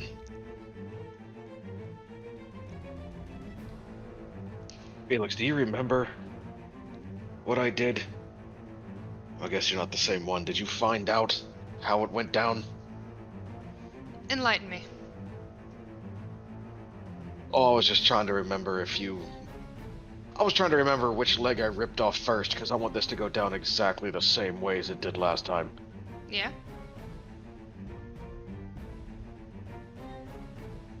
I mean, you could try. But you've been all talk and no action so far. It took you... How long would it have taken you in your prime to just completely mow through these three individuals? Look, I'm not the one putting on the piddly little shit picture show here before actually attacking me. So how about you shut the fuck up, come down here, and put your money where your fucking mouth is. So that I can put my boot where your fucking mouth is. Alright. 1 second. And, a couple of thralls, some more young women, walk over with a tray. And he takes a baseball bat off of it. And he kind of tests the heft. And he looks it over. He's like, well, we did learn a little bit about a couple of these people. And, I need to make an example for, them. And he points up, and the vampires and thralls, the spawns, up in the rafters and on the second floor of the cathedral, just looking down, kind of hiss and chitter in amusement as Felix looks you straight in the eye and brings down the baseball bat on Olivia's kneecap. And she's unconscious, so she doesn't make any noise, but he knows what he did, and he's just trying to rile you up a little bit more. It works. Marcus charges him. Excellent. This time there's no picture show, as you called it. There's no like projection call. He looks ready to intercept. Give me an initiative.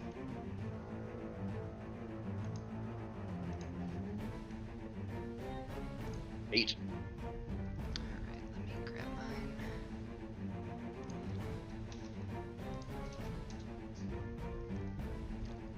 You go first. And give me 1 second. Oh shit. I know, right? Fucking shocked me too. Give me 1 second. I will change our music.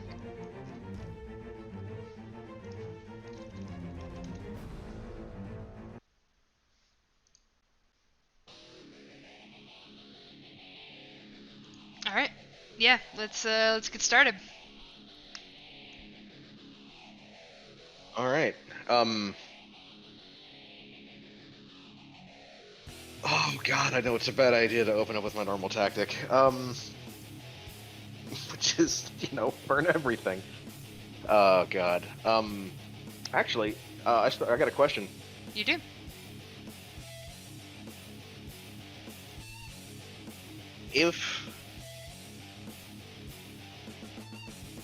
If I attack Felix, is someone going to jump in the way and intercept? Yes. Alright.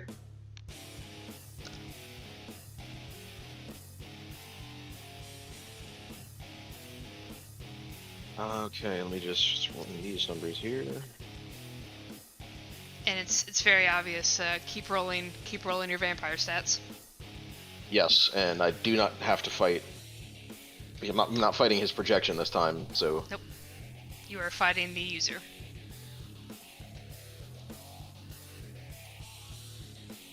$27. Alright.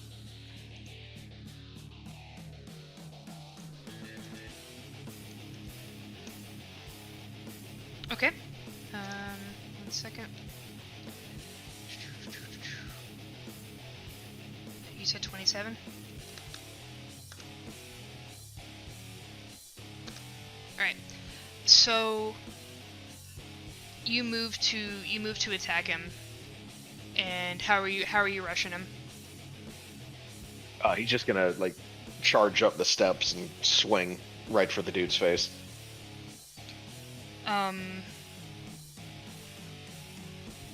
He will spend a resolve. And in this fight, this mechanic, it will be, instead of a body part, he will lose a thrall. But he'll spend a resolve as if it were to put his body part back on. So that narratively it's different, but he still pays the same. Okay. So the thrall steps in, and you see the light fade from this woman's eyes, but you are so focused on just getting to Felix that you don't even pay any attention to facial features as she just collapses to the ground. And while the rush of Eminence coming off of the tire iron kind of catches him and you see the burn, he only takes a fraction of what it would have been had that actually hit him. And all he does is just sneer and grin, and you can see his fangs as he just cheshires and cheeses in front of you.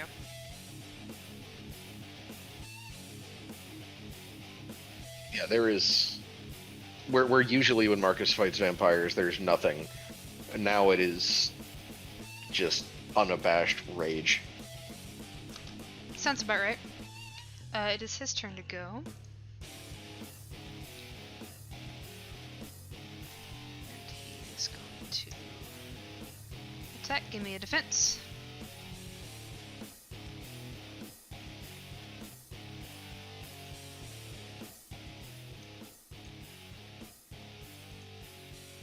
$24. Alright. He, let's see, let me get the number here.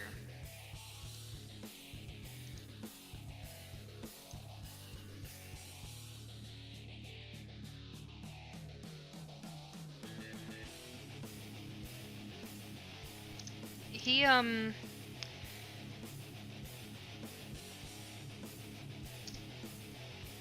if there's one thing that you remember when you fought him the second time, when you had your Eminence, that it really made the fight a lot easier and a lot better on you. He still seems to be about as big of a chump as you remember, as you just slice into him. Whether this weapon was made for slicing or not, whether anything that you have on you is made for slicing, this Eminence just cuts him down to the quick, to the bone. And he lets out a growl. It's predatory and hungry as it echoes in the bellows of his chest. And that definitely hurt him. But he doesn't seem upset. He's like, perfect! That's exactly what I was looking for. Thank you. And he is going to come at you again. Alright.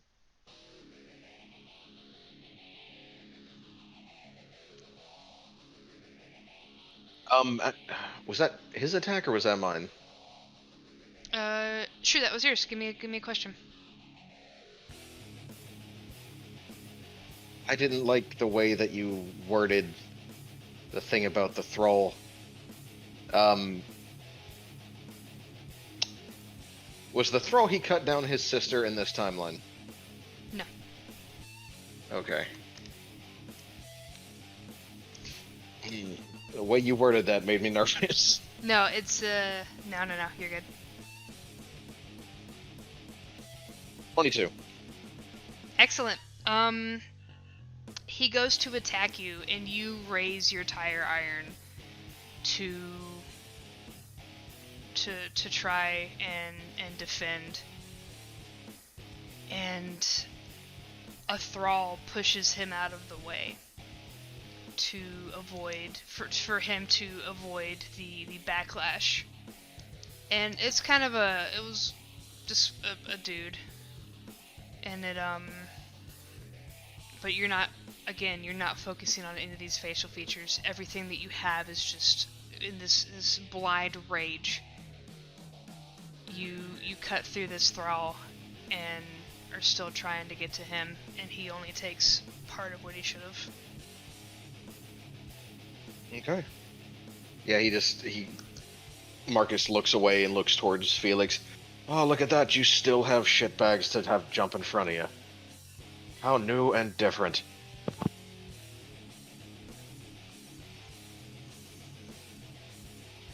How long has it been, Marcus?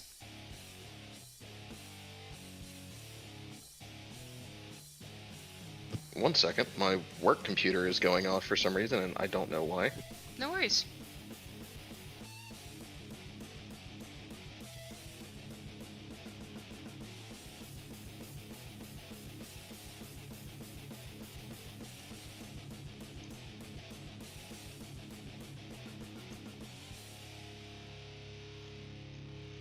Nah, we're good.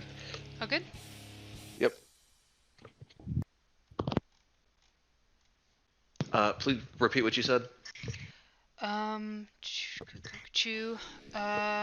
I said, Felix kind of looks at you as the thrall crumples to the ground. How long's it been, Marcus? What do you mean? How long has what been? How long's it been since we last fought? We never fought. This is new. Okay, the... You're not him come back from the dead, you're just a fucking copy. Yeah, sure. We'll go with that. How long's it been since you fought the other one?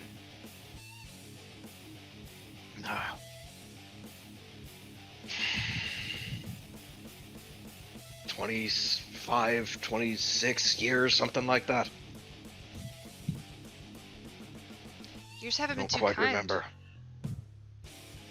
For you, at least. You know, we only get stronger with age. Or better. You could say like a wine or a good cheese. Really, I was thinking more like milk. You always did have a bit of a sour disposition about you, didn't you? I can make jokes too. Except the difference is mine are funny. Though the only joke here is you are a vampire hunter that has spent your entire life at this point bouncing from planet to planet after you feel you've done your justice. But you're putting a bandage over a bullet wound. How is this getting anything done? Do you think Val would appreciate this? Like, you're a dog. You're an attack dog. Shut the fuck up. Every time that you get mad at him, he just grins wider.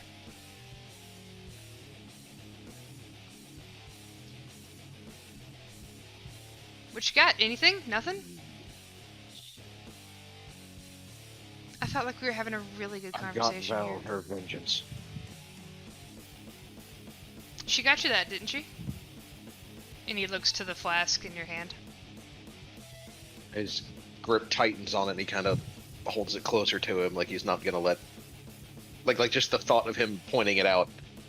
It'd be a shame if something happened to that.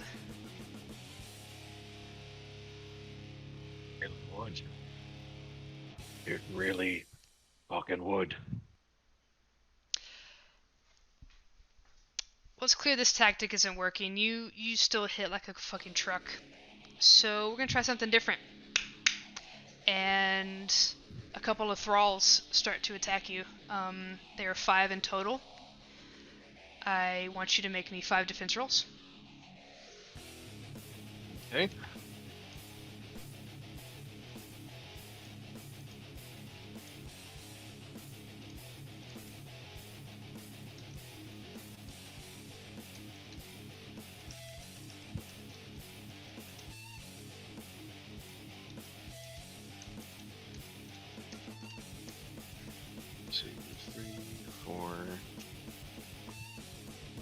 Five. Okay, so first one's a 22. Okay. Then an 18. Okay. And a 24 with exploding dice. Okay. Then 21. Perfect. So these thralls move to attack you, and their fangs are bared, their claws, even some hairs whipping around. There's different levels to them. You've seen enough vampires to know that they kind of have the tiers to them. The stronger they are, the more feral they end up looking when they just go completely crazy like this. You feel their fangs kind of bite into you, but they've never fought someone with Eminence like this. So as soon as they try to exsanguinate you, your Eminence just ripples through them, almost like lightning as it shoots through their veins, and you can see them convulse as they try to just pick at you, but all 5 of them fall. You pass the Marcus checks. is roaring with every single swing. Excellent. They crumple to the ground, and Felix nods approvingly. Not bad. Okay, alright.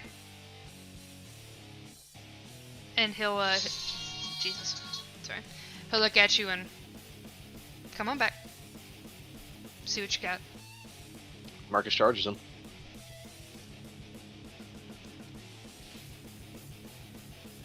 But you're gonna hit me with anything a little harder? I mean, I'm still standing here, buddy. Let's, come on. Fine. And when Marcus charges, he reaches into his pocket and pulls out some sand and hurls it at him before the swing. Perfect. Beautiful.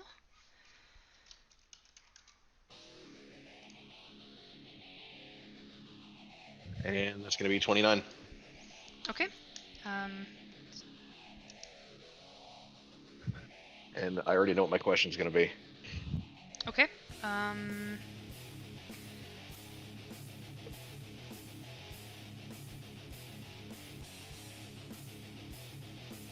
all right. What's your question? Is Felix in charge of this group? No. God damn it.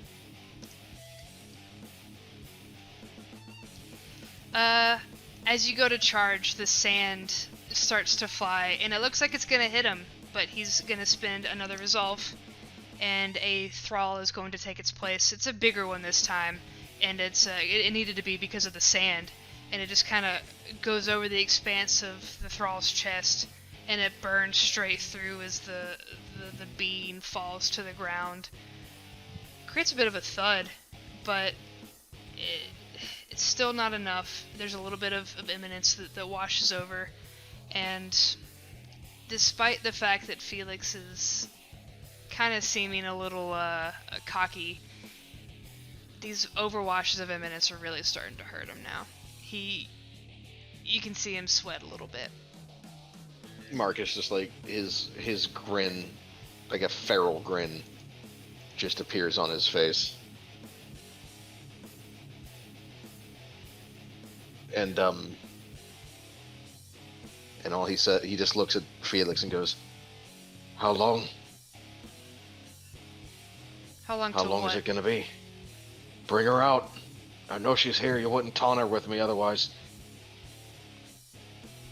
Let's get this fucking over with." I mean, nothing would bring me more pleasure than to do that. And he leans a little closer. He's staying away from the imminence bubbling off of you, but he's able to lower his voice to a whisper so that you can hear it. But I think there's greater pleasure in telling you that you're wrong. And he's gonna attack while he's right there. All right.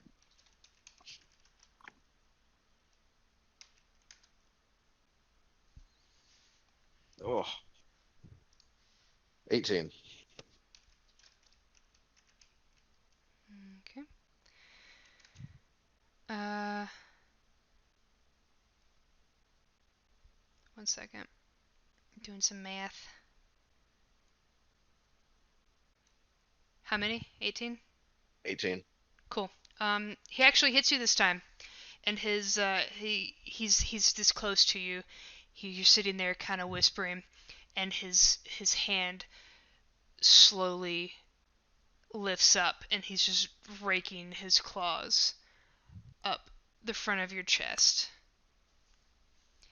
And he doesn't budge. It's a very slow, deliberate movement. It's absolutely a power play as he just continues to sit there. And he's hoping you make a sound, a grunt, anything as you take 3 damage. Okay. Marcus stares at him, and it's clear he's trying not to, with Eminence burning its way through his body. But he sees Marcus sneer a little bit, and he gets a Perfect. It's your turn. All right. I will go to attack him again.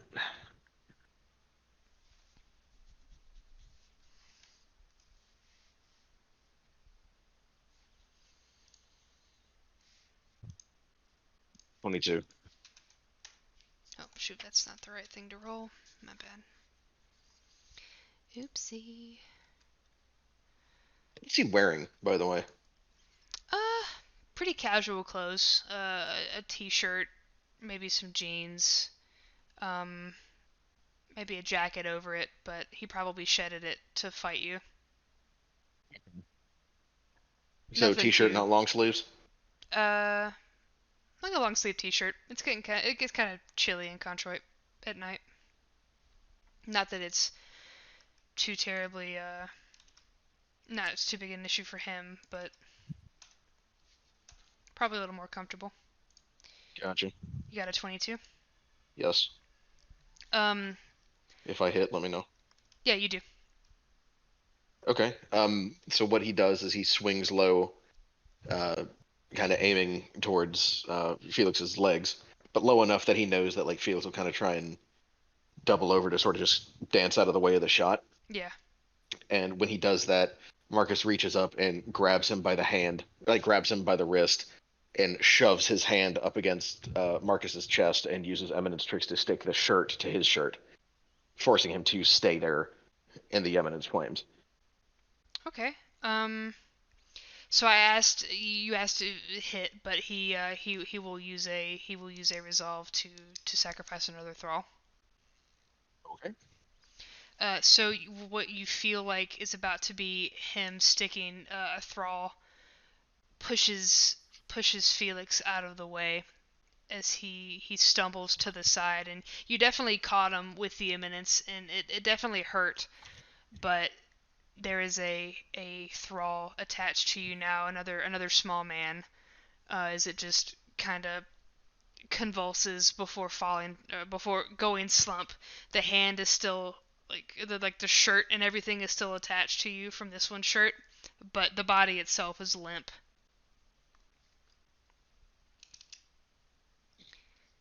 Okay. Marcus just chucks the body that's left. You know, they do come in pretty handy, I've got to admit. He's talking a big game, but after A, fighting an iteration of this person before, and B, just knowing a large bit of vampire physiology, he's struggling to stand. Look like you're swaying there, bud. I mean, the fight's not over yet.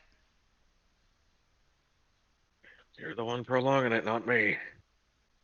Then come at me again. You think you can take me out right now? You want to end this right now? You know I can, you son of a bitch. Then do it, you bastard. Right now. Hit me. Hit me! Come on! He rushes. Not resolve rushes, but he rushes in and swings again. Okay. He outstretches his arms as if to It's wrap gonna you be up in in. a big old delicious Eminence hug.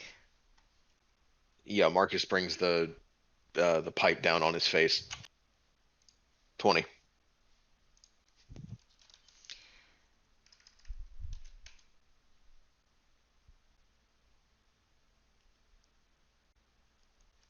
Okay, 1 second. Um, he takes the pipe to the face. No thrall, no anything, and you hear the sizzle, and you can see the imprint of the tire iron on his skin as it just sears through. And he smirks, and he steps back to detach himself from the Eminence weapon as his skin starts to kind of flake and crackle. But he's still standing. Somehow. He's got he's got maybe a little bit of oomph left, but he's giving every inch of that smirk. Every iota of smug anything in your direction. He just looks at you, shakes his head, and points at that flask with his finger. That's gonna be mine. I spend a resolve to take another main action. Okay. You gonna go for him again? Yep. Okay. And this is also going to net me a second question. Yeah. I'm going for his legs this time. Okay. Specifically around the knees. Okay. Oh, okay. I see what you're doing.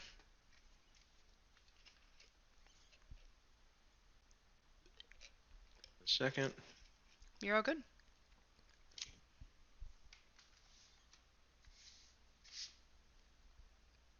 Yeah, I'm gonna spend a resolve to reroll that. Okay. Do it. That's not much better, but 20. Okay. Um.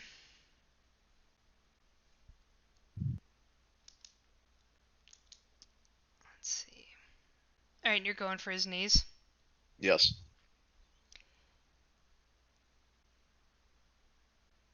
Okay. You tire iron at his legs. Just a sweeping motion, almost like the baseball bat that you saw earlier.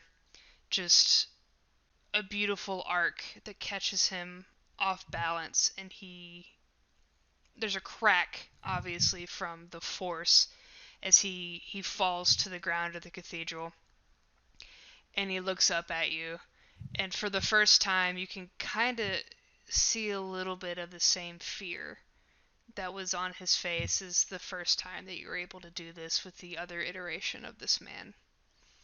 And you're looking just down at him. He is knocked flat to the ground.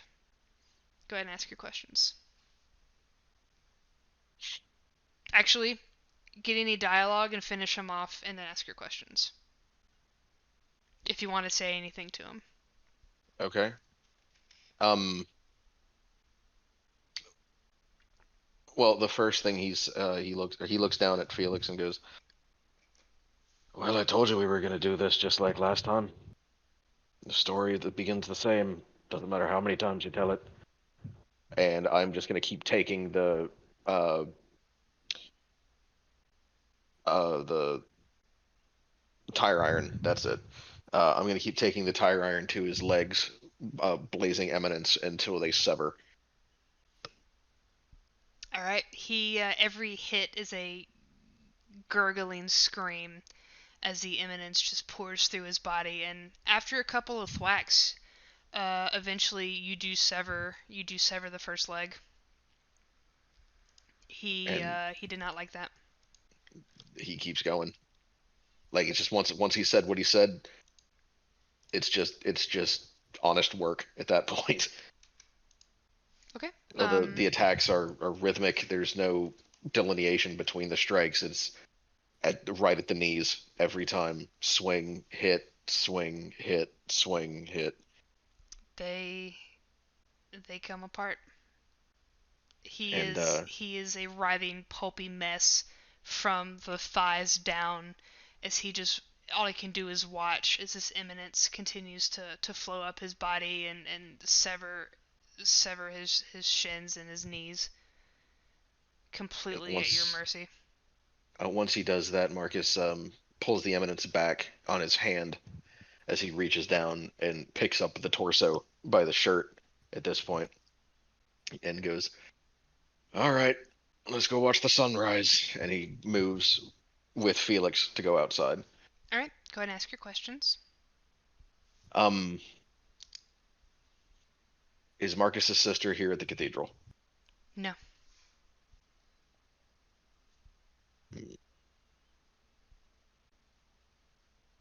Is Marcus's sister the one who's in charge? No.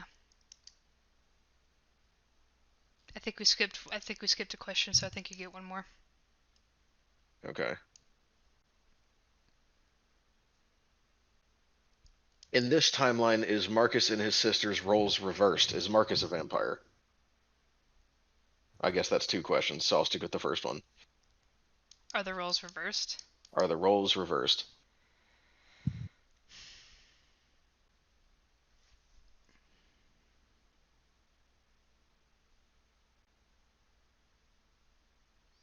So Marcus is a vampire and she's a hunter? Yes.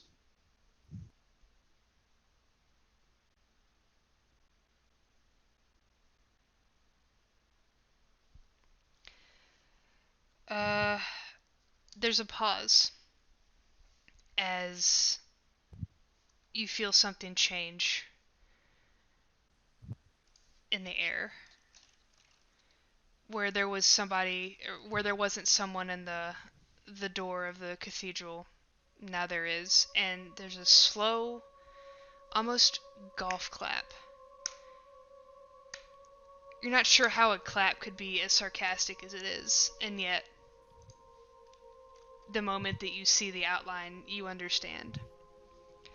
As the bazaar field shatters, you realize that how would they have known all of this information about anyone in Controit?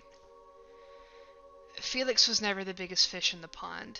There's always been someone pulling from behind the scenes. Everything that Marcus has come across has been tailored for this fight. Fighting his friends, fighting a turned Olivia, and the distinct manner in which the humans are being picked off, young women first. Who would know how to target Marcus like this, unless... In this timeline, Marcus never made it to learning Eminence. The first time he tried to defeat Felix for turning Val, he was turned.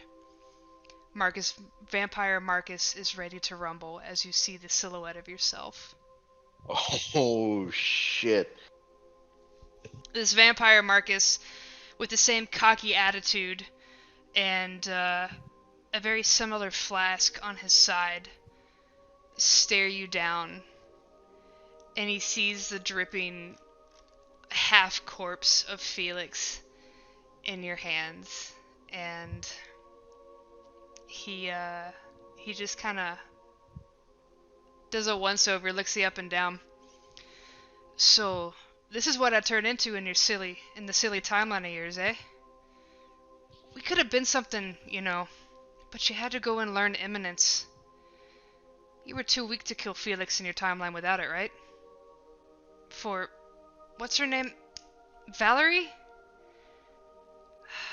Gosh, it's been years. How long has it been? How long has she been dead in your timeline? Too fucking long. What are you? I'm you. Everything about him looks the exact same, down to the mannerisms, down to the way that he keeps his facial hair. The only thing that's different is when he smirks. There's a pair of glinting fangs.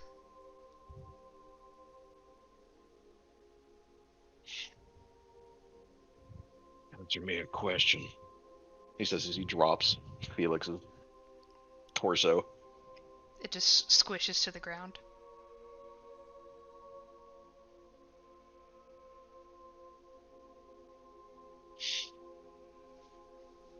Tell me, how does it feel to know that going outside can kill you?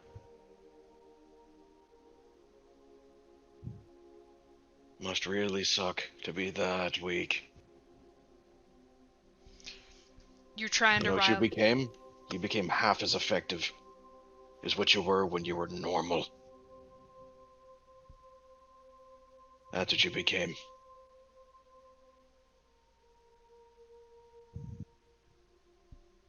You done?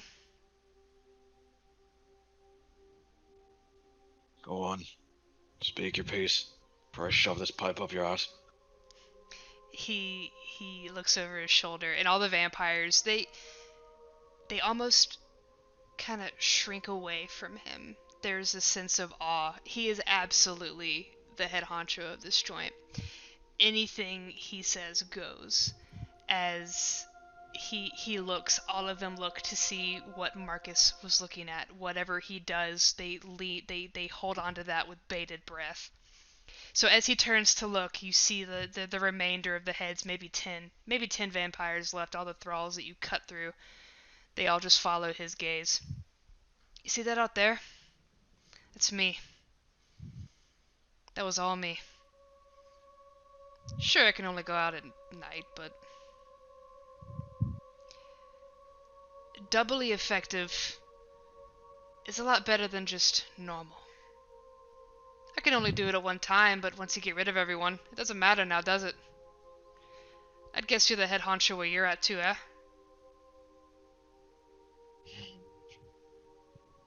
That's funny, I don't recall telling you I'd answer questions.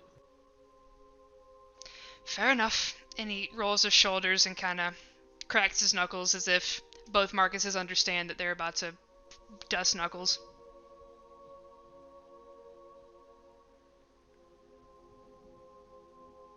Except this one seems a lot more calmer than you. Yeah, Marcus. The grip on the tire iron becomes a white knuckled, and the eminence around it turns a darker blue. Nice party trick you got there.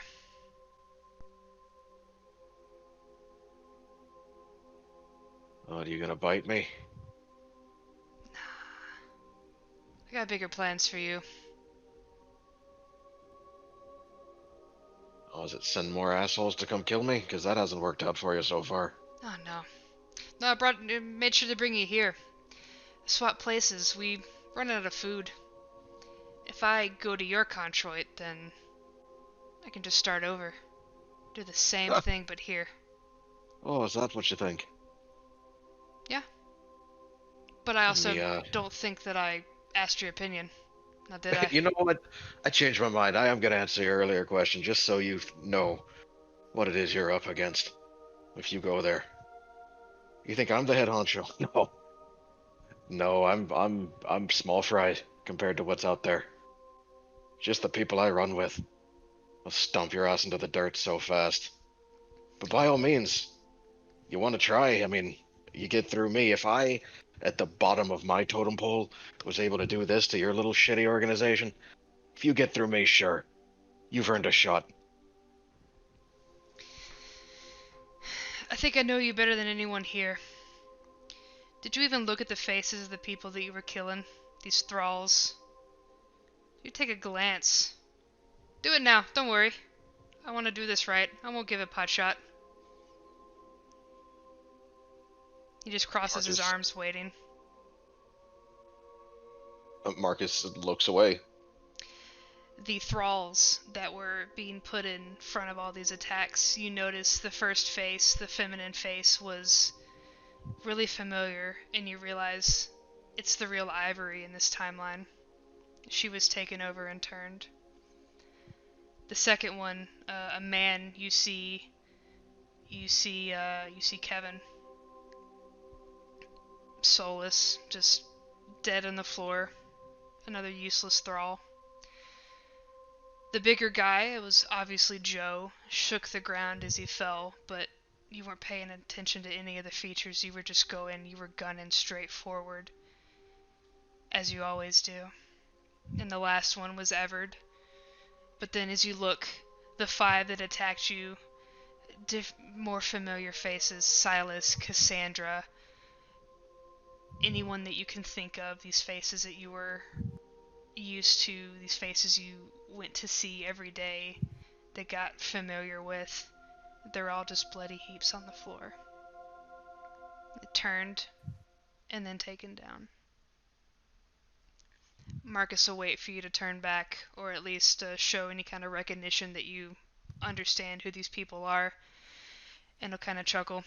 You were saying? No. No. What did you do? We're the same. We're not. You're just a different type same. of monster. No. No, I kill monsters. No. No, you did this. This is your fault, not mine. Ever to shift the blame.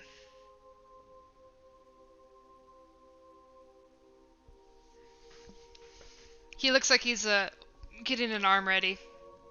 Just loosening up. Really casual about the whole thing.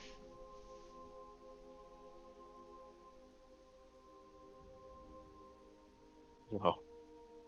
He looks over to Olivia. What did you do? He turns back to Marcus. What the fuck did you do? He will lift his hand like you've done many times in fights and urge you forward. He turns and just starts walking forward. There is no more emotionless mask. There is no more rage. It's just regret Alright. But his body's moving of its own accord at this point. It doesn't. What's on his face is not indicative of his actions. Fair enough. So you're gonna continue moving forward. Do you plan on attacking? Yes. Give me a roll. And I'll get the music.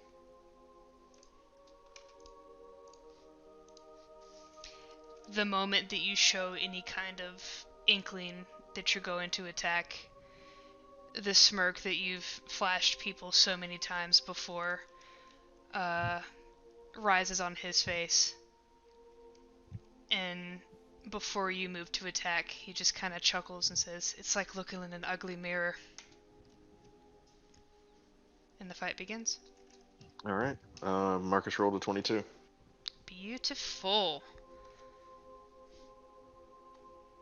Better skip that. There we go.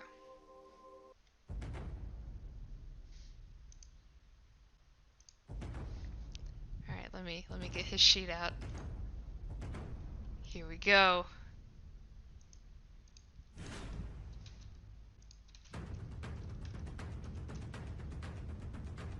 Cool. I almost rolled. I have to roll this in the right area now. Okay. Yes. Yes. I do.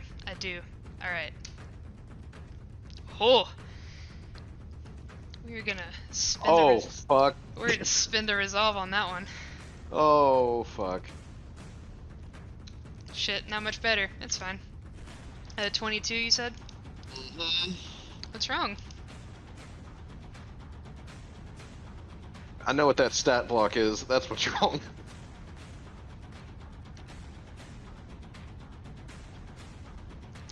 That's not as bad as you think. Or maybe it is. Who knows?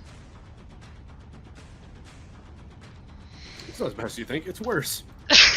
I'm sorry. I should shut up. I'm sorry. I had to. You're fine.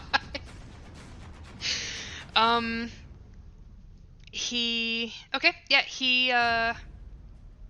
How are you going for him? Swing for the face. Yeah. You hit him in the face. The Eminence ripples through his skin, his body, and you definitely leave a scorch mark across the front. But his body doesn't budge. Like he takes the hit, and it hurt him. You can see the damage he took. He takes 9 damage. But man's a fucking tank. You'd know, 'cause they're pretty similar. He looks at you and takes out his flask. Kinda rolls his shoulder a second, looks at it and takes a sip, waves in front of your face and goes, "I'm still standing." Oh, fuck you. Is that what I think it is? He will heal for 3. So, he doesn't actually. He does not. Unless that's a stand ability. This It is is a the stand 1d6. ability. He is not a Oh, okay. I was about pillarman. to say because. Oh, damn it. That is a trait. That's bad. That is worse. No, you would recognize that after spending time with different stand types, you recognize that this is an integrated type in this flask, and he seems to be healing off of it whenever he takes a drink.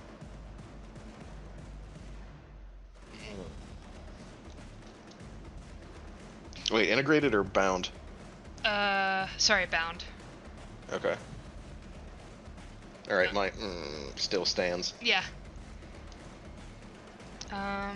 He is going to swipe at you with his claws. Alright. The same silver, like your flask is the wooden with the silver on top and bottom. His is just straight jet black, and his claws, his hand shows the power from there as he goes to swipe at you. Oh, god damn it. Okay.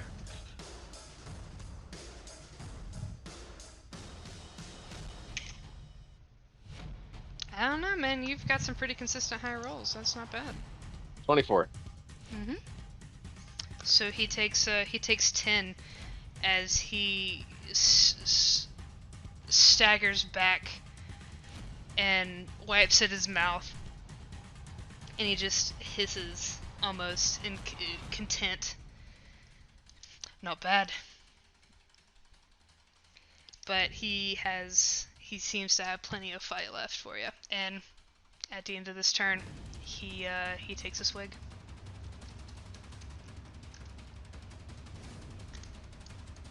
And heals up for 5. So the Bazaar Field's gone, right? Yes. What are the villainous actions? There was a villainous action that Felix only took a quarter of the damage from the when using his 3 charges of his stand. So what should have hurt him, he only took a quarter, and that's why he was able to live as long and fuck with Marcus. Gotcha. Apologies, I wanted to post the big secret. Oh, They no, got no, really you're intense. good. And it is your turn. It's my turn. 13. I'm swinging at the flask. Okay. Oh, actually, no. That's an 11 because I'm actually attacking the projection. Okay, that's an 11. You try to swing at this flask with the tire iron, and this crazy superhuman strength just lashes out and grabs at your arm, and you can feel the grip tighten as Vampire Marcus just sneers at you and wrenches your arm back, and you feel your shoulder pop. You take 5 damage. None of that. You like yours? 5? I like mine. Yeah, you said 11. Oh, right. Duh. You're Yeah, good. no, 5. Okay. You still don't have to roll to get out of deep breathing though until it's a 7, right? Right. Perfect. He's gonna spend a resolve and go again.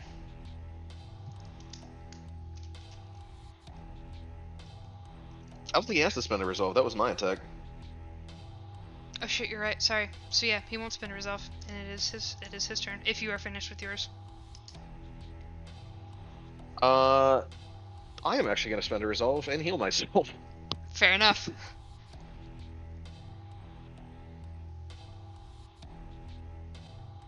He pulls out his own flask and takes another swig. Nice.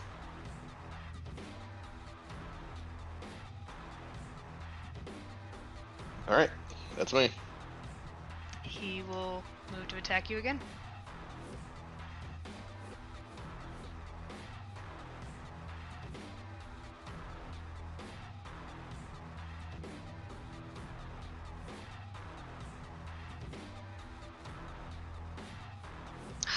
Nice.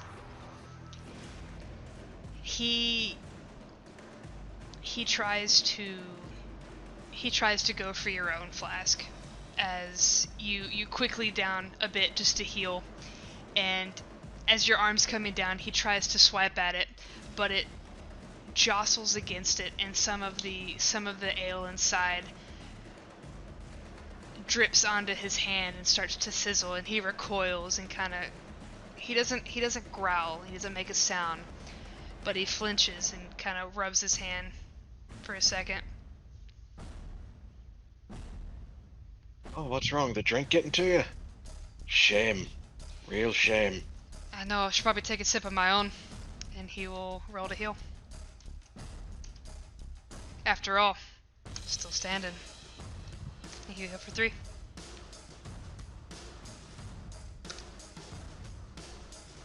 It is your turn. Alright,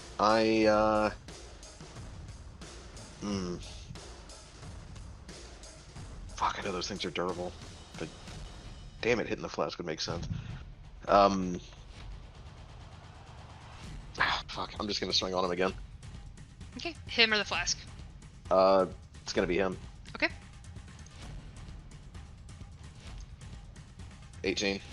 Okay. Ah, okay, fair enough. He's gonna spend a resolve and reroll that one.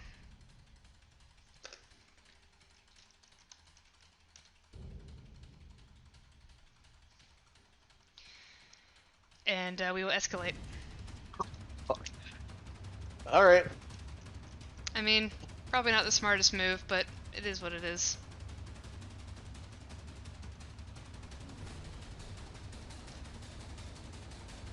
Nice. We're not done. We're still not done. Holy shit! Oh, yeah, you Alright, hit me with that so- total once you're done. 33. God damn, alright. Pull out my calculator here, Jesus. 33? 33. Alright.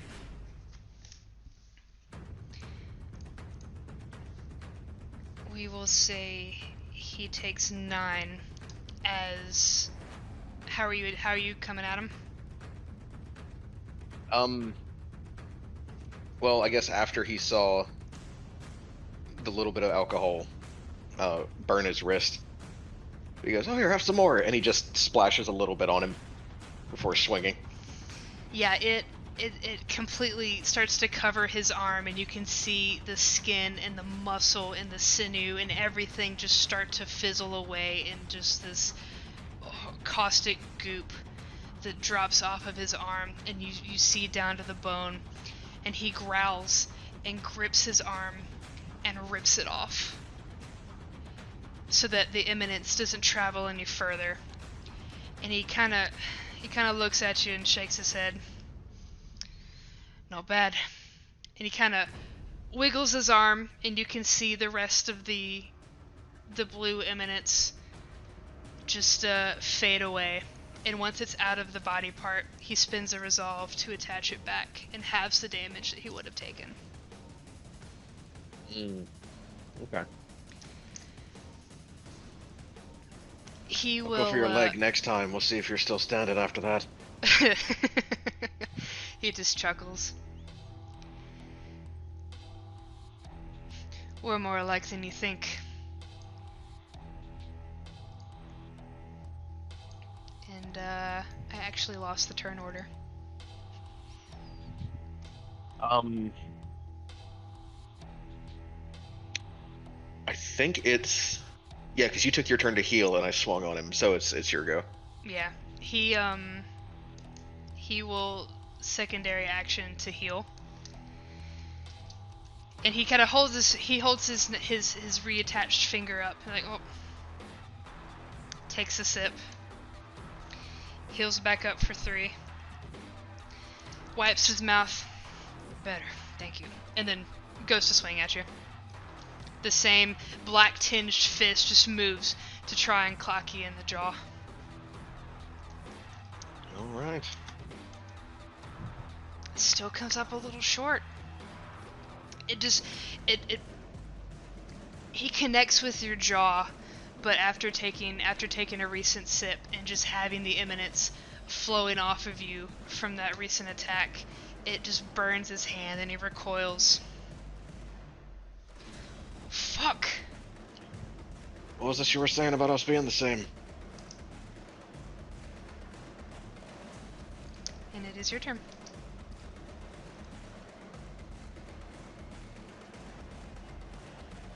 Marcus just kind of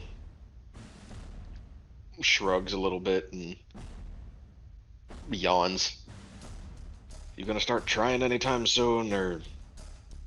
I mean, if you did all this, I expected you to be at least a... Oh, what's the word I'm thinking of? Kind of like snaps his fingers like he's trying to think of... Got it. Challenge! I expected you to at least be a challenge. But here we are. You done yet? Oh, you're still standing, aren't you? So no. And he swings for his legs just like he said he was going to.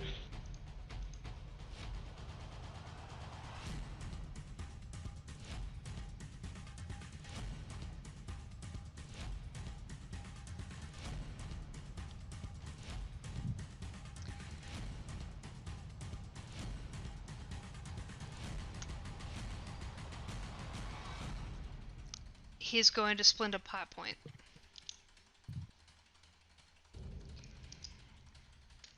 As you are swinging, he's looking pretty battered. You've really been wailing on him like a piñata at this point. It's been a slow burn, and the healing's kind of helped, but you can tell you kind of have a little bit of the upper hand. So as you go to swing for his legs, they connect, but he doesn't move, and you feel his claws pierce into your back and puncture your lungs. Not much without that now, are ya?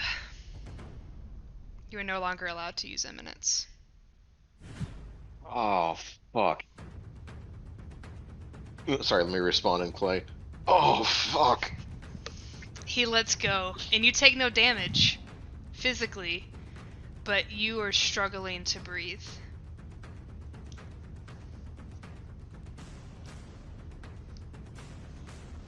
Let me add his damage on there real quick for you. Or get rid of the damage. I let you had your fun, but now we're done. It was nice and all, but I'm gonna finish it with you, and then I'll take your place in the timeline. Take over Controit, and go from there. Or, and he takes a step back, and he kind of thumbs at his facial hair, and almost pulls from thin air a bag. And he opens this bag, and you recognize a stone mask. Or, I can use this on you, and see if it'll burn you from the inside out. As you take a new breath as a vampire. And he's gonna swing at you. Oh, fuck.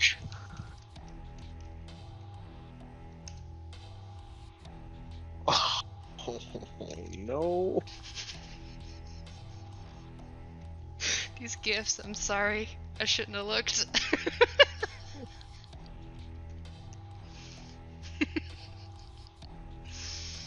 Yeah, you, Oh, sorry, it's an 11, but yeah, No, because that's better. No, I mean...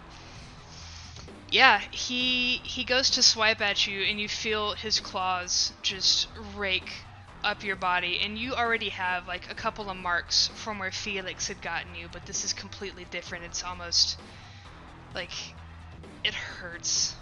Nothing that Felix had done had hurt like this, and your body doesn't have that same Eminence boost that it did. So,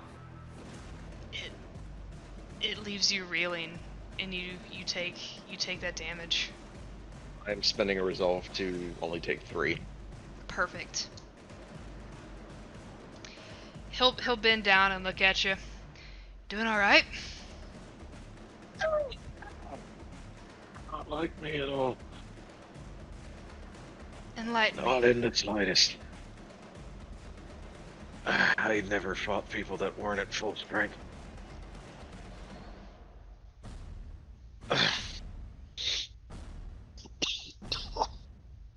So am I supposed to just let you go?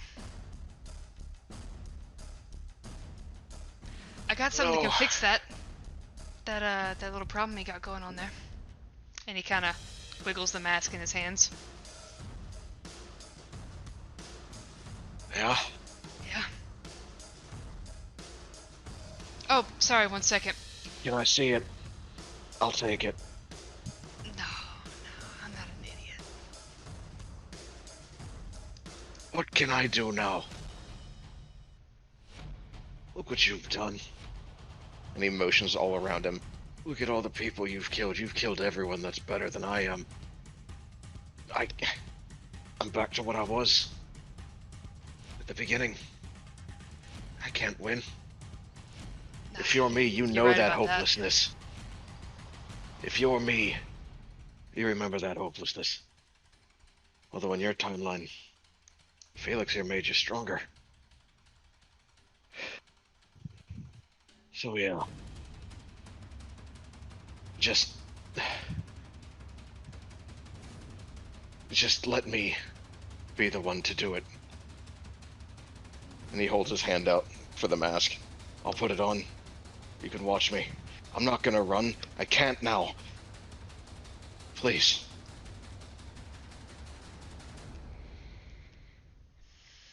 You're right. We're not the same. I wouldn't sit here begging like a dog. Plus, and he acts as if he's gonna give you the mask, but then rips it away at the last second. I'm not gonna let you break it. I'm not strong enough to break it at this rate. He's considering it. Roll me a d6.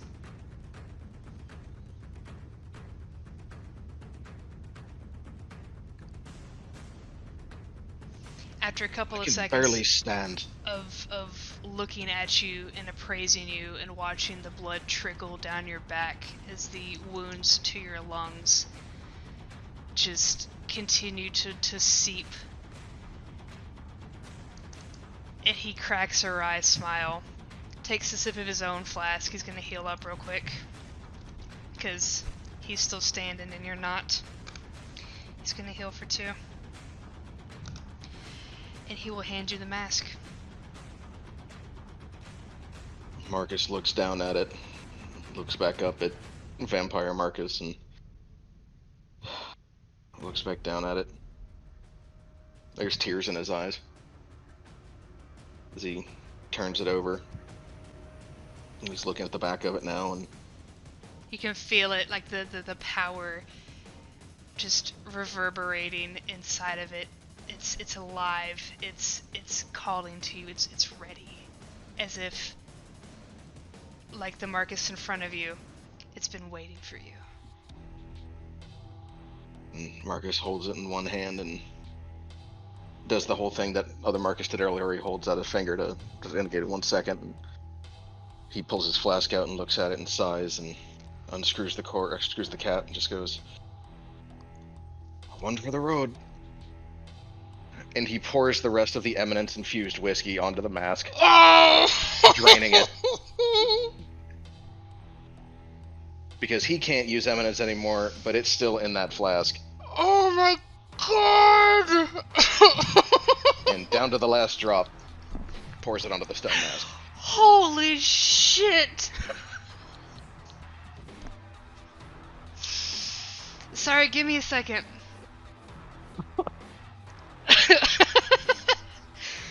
Wow!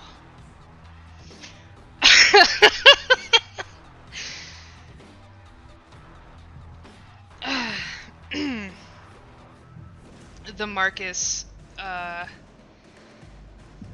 Vampire Marcus watches you, and his smile, the smirk grows into his smile as you continue to watch this. I can't watch these gifs.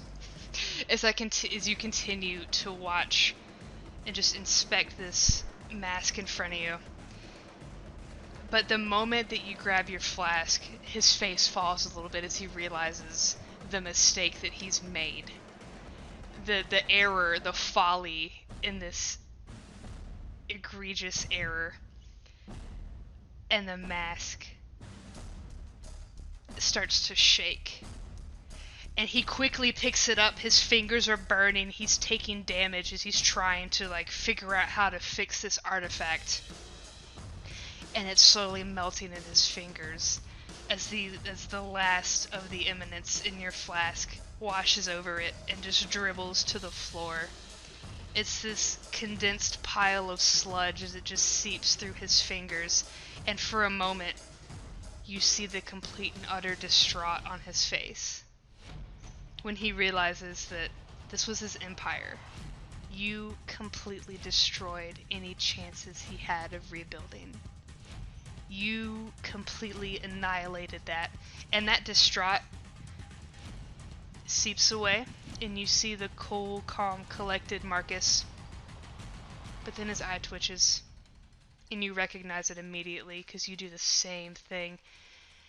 and he growls. And his voice, which was so cocky and calm and collected, just cracks for a moment. "What have you done?" And he swipes at you. He immediately he moves to end you. All right.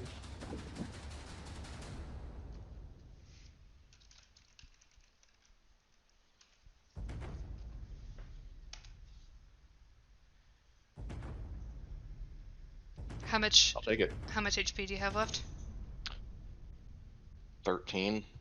Oh, perfect. Okay, cool. The swipe connects. The claws just... Maybe stop. The claws rip through your clothing, rip through the skin. With no Eminence to protect you, you felt this earlier, and it still does not feel nice, but he pulls back as if he's trying to consider his options here. There's a hesitation, and he pauses and just stares at you as he breathes heavily. It's your turn. Marcus is just bleeding all over at this point. There's blood running down his clothes. There's blood running down his face. He kind of feels the blood and the remains of the whiskey that is on his hand, and kind of just rubs it between his fingers. Oh, definitely gonna miss that. And then he looks up at the other Marcus and goes, "Probably not as much as you're gonna miss yours, though, huh?"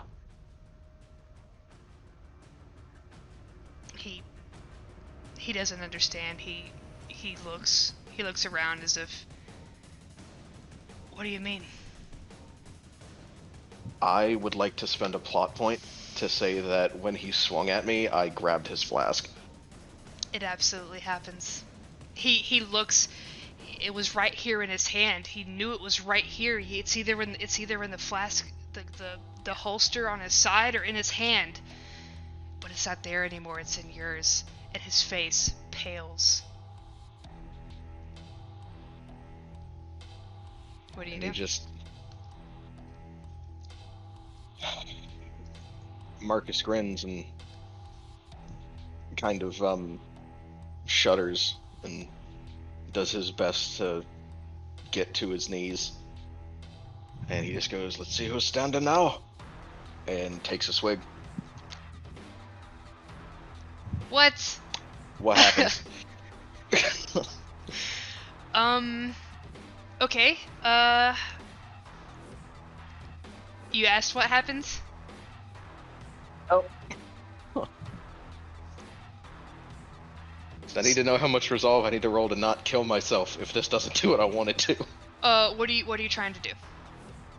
I mean, I've seen him drink and it made him feel better, so I am wanting to see if that does anything similar, and then this is only going to be one time, and then with my secondary action, I'm just going to upend it onto the ground.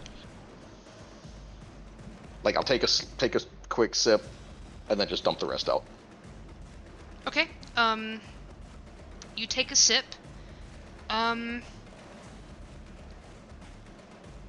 Roll me...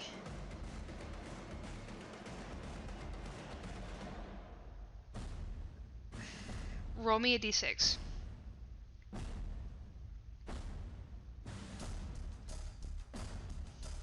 You gained 3 health back.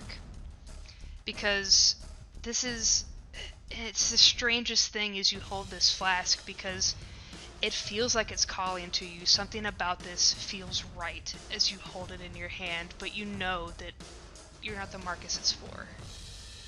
But you're able to just get a little bit, just a little of the alcohol within, and it revitalizes you. Maybe it's a placebo, maybe it's not, but you feel a little better. And then you pour the rest out? Yes. Vampire Marcus snarls, kind of crouches, and leaps for you like a wild animal. Alright.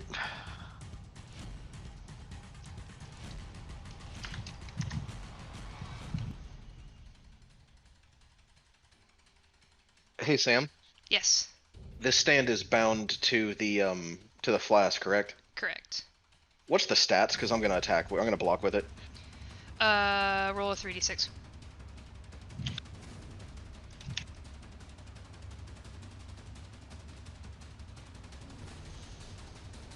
The same black energy that you saw earlier form around his claws after he takes a drink is the same energy that you feel pulsing up your arm, and it's not home. It doesn't feel comfortable like Eminence does, but it's something. And Actually, oh, I'm sorry. I'm No. so sorry. I'm using it as a weapon. So do I still add my bronze? Because it is a bound stand?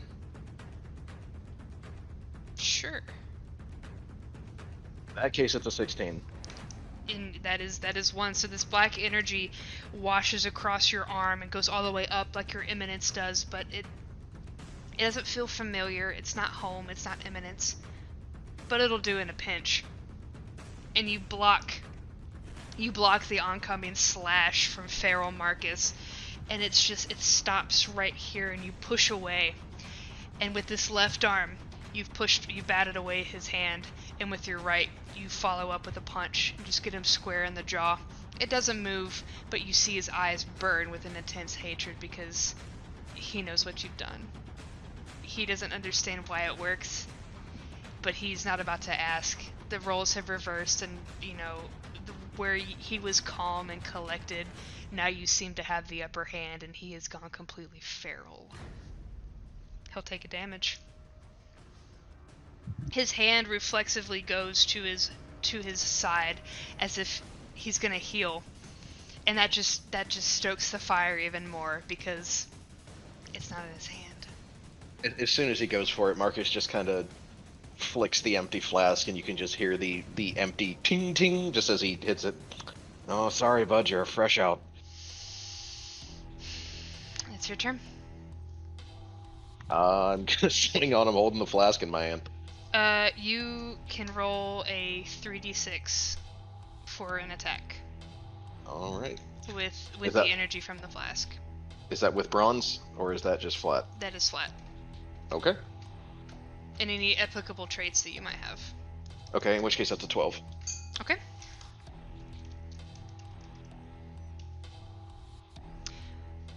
He does not have a stand with him, so he is going to have to attack with something else. So let me copy that real quick. He don't got that right now. Oh man, this is fucking crazy. His favorite thing to attack with has been his hands, his claws, and the growing process for his nails seemed to just happen a little bit quicker, and the claws grow maybe an extra half an inch, and he grins at you as he slashes down, and for the first time you get exsanguinated as he heals up what he's done to you for 5.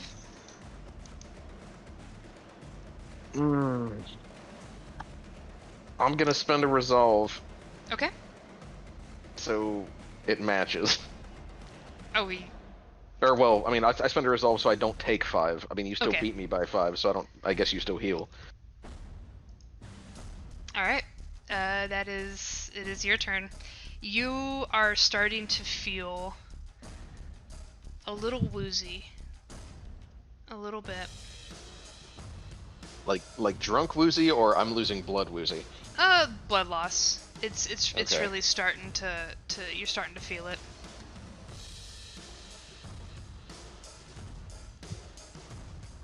All right, and Marcus kind of moves the flask around in his hand. He's like, "What was that you were saying? I'm still standing." It's a stupid fucking name. First off, second off, and I just beat him. I try to beat him in the face with it. All right, let's see it. Since he does not have his stand, he cannot attack, or he cannot defend like that. So we will defend like this. Well, you at least meet it, because you can't get less than that. Let me make sure.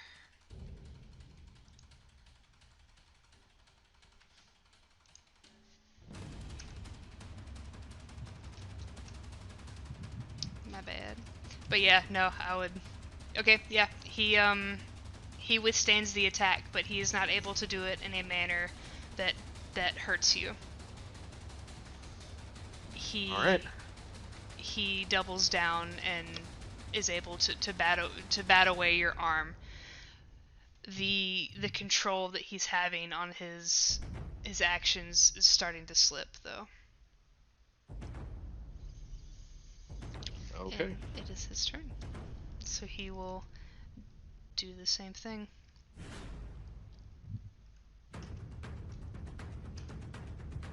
He swipes at you with his claws. Nice. How are you defending? Marcus just tries to. At this point, it's no more blocking. At this point, it's just kind of frantic dodges and wild swings. Yeah, you Flask in hand as he just tries to it's like clubbing somebody in the face with a rock. Like that's just effectively all he's got at this point. Yeah, the strange dark energy coalesces around your limbs as you're able to get a quick sock to his face, and he hisses angrily and staggers back, and it's your turn. Marcus, winded immediately because of the earlier wound, just kind of. Oh, what's wrong? No more shit talk from you. I at least shit talk when I'm on death's door. I'll give you a chance if you like. All I need to do is wait it out. You'll bleed out. I'll take your place in the timeline. Oh, big talk for a little man. He snarls at you, and the last threads of control he has are snapped as he becomes unhinged. He is reverse Punisher Marcus as he drops his guard, and almost the lack of defense almost entices you. He wants you to hit him. That is what I do.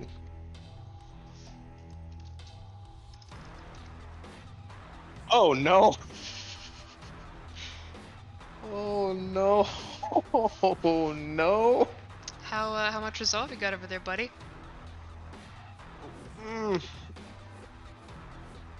Not enough to spend to reroll and soak damage.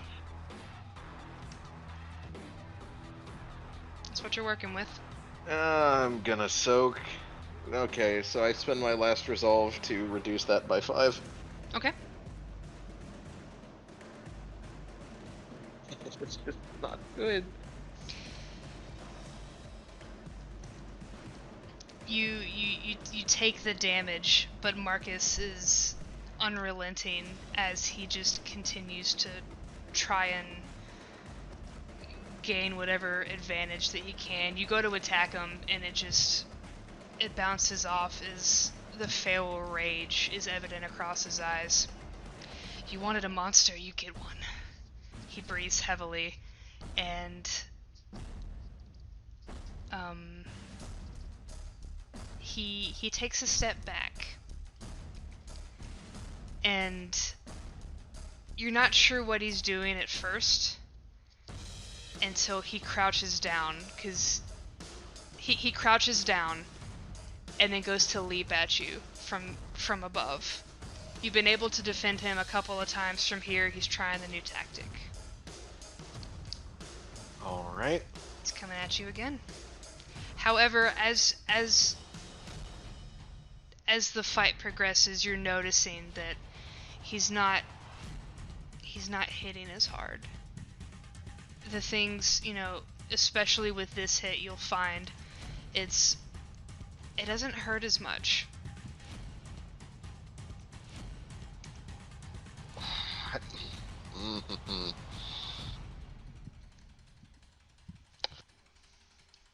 That might not matter. Oh god. Oh.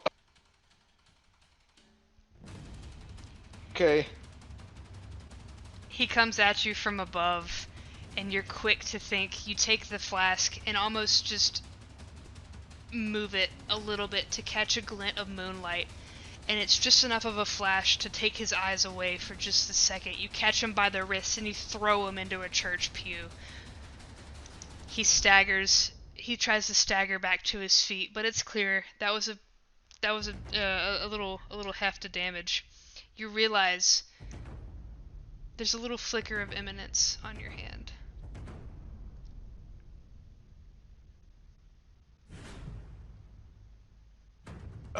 Marcus looks down at his hand, and there's tears in his eyes that just start rolling down his cheeks as he's beat to shit.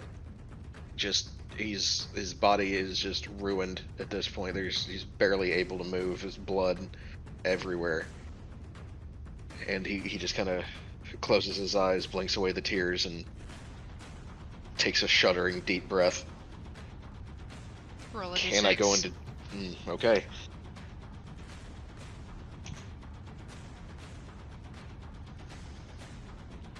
You don't go into deep breathing, but you can take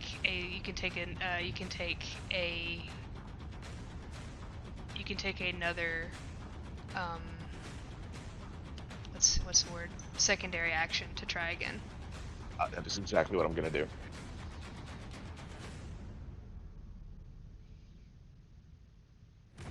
You go into deep breathing. It will be on a turn-by-turn basis, but you fall into deep breathing. You will get a maximum of 2 attempts each turn. Yes. Okay. Is that my whole turn? You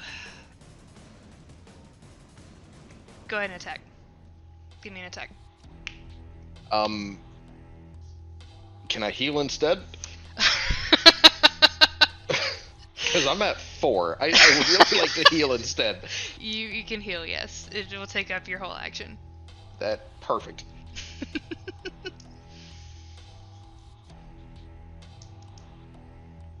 Well, that more than doubles what I have left, so that works. You heal up, and it is the most refreshing feeling you have ever felt in your entire life. If you were crying earlier, you feel the tears in your eyes again as the Eminence comes back to you. Your hands shake as the familiar feeling just washes over you, and you have both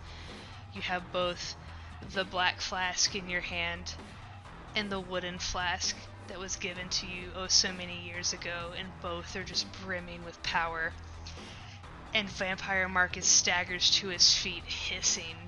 He sees that you're pulsing with the blue energy, and a flicker of fear just flashes across his face, but it's gone the next second. He takes a deep breath and just shakes his head and moves to attack you. All right.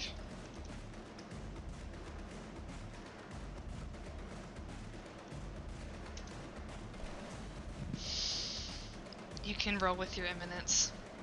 You can Yes. choose Eminence, or you can choose the stand.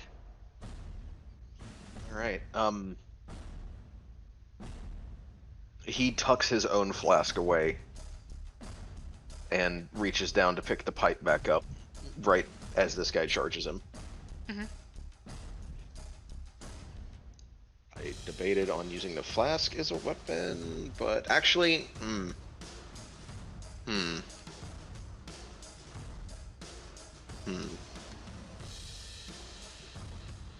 Oh, I could be real cheeky. No, that's not gonna work.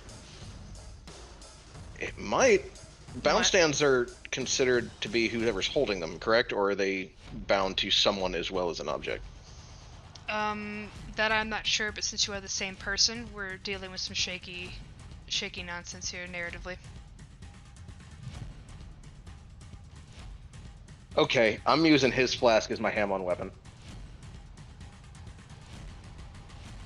Okay.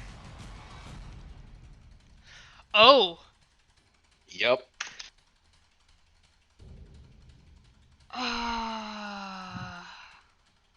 Do you want to allow do you want to this? explain? Do you want to explain what that means to everyone else?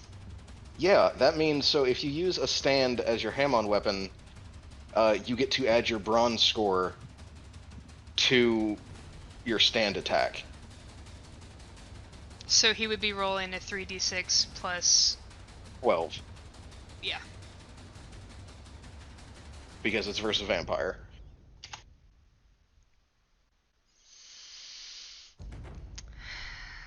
Let me... It's more... I'm back in exploding dice. 36. He's gonna burn that to make it a 26. You said 36 to 26? Yes. Mm-hmm.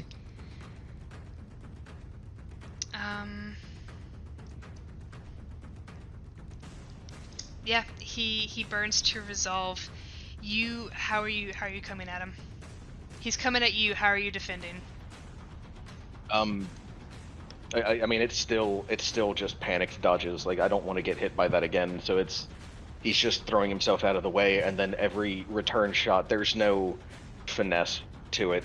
It is just, like I said earlier, it is a man beating another man to death with a rock. Like, it is just blow after blow. Like, this is just solid work, again and again. There's no grace to it. There's no rhyme or reason as you defend yourself from this ravenous vampire. You have taken everything from him and just...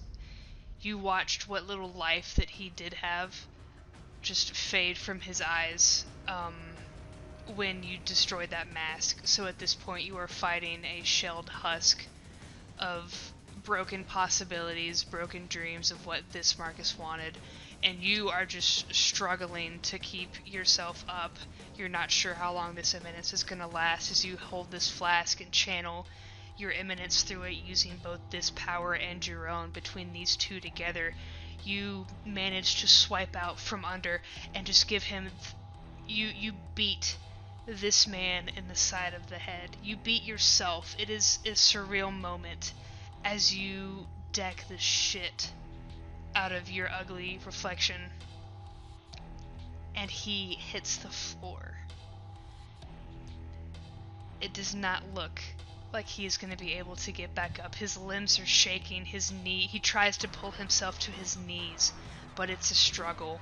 He's still breathing, but it's your turn. Alright, do I need to roll for deep breathing again? Yes. Okay.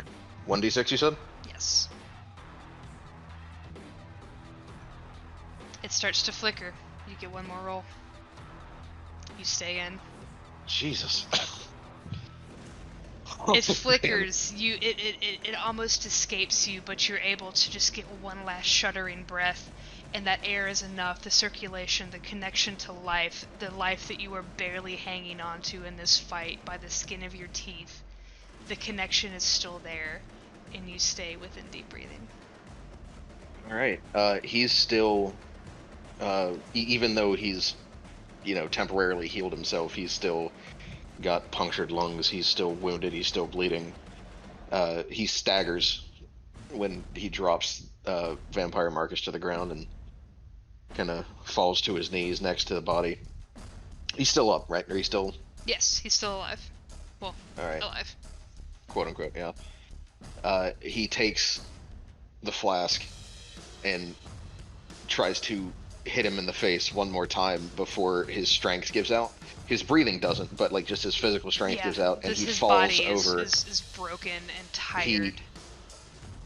As he drapes himself over Vampire Marcus's body, Eminence still channeling through him.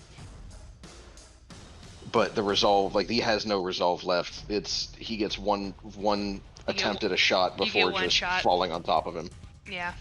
Give me that roll.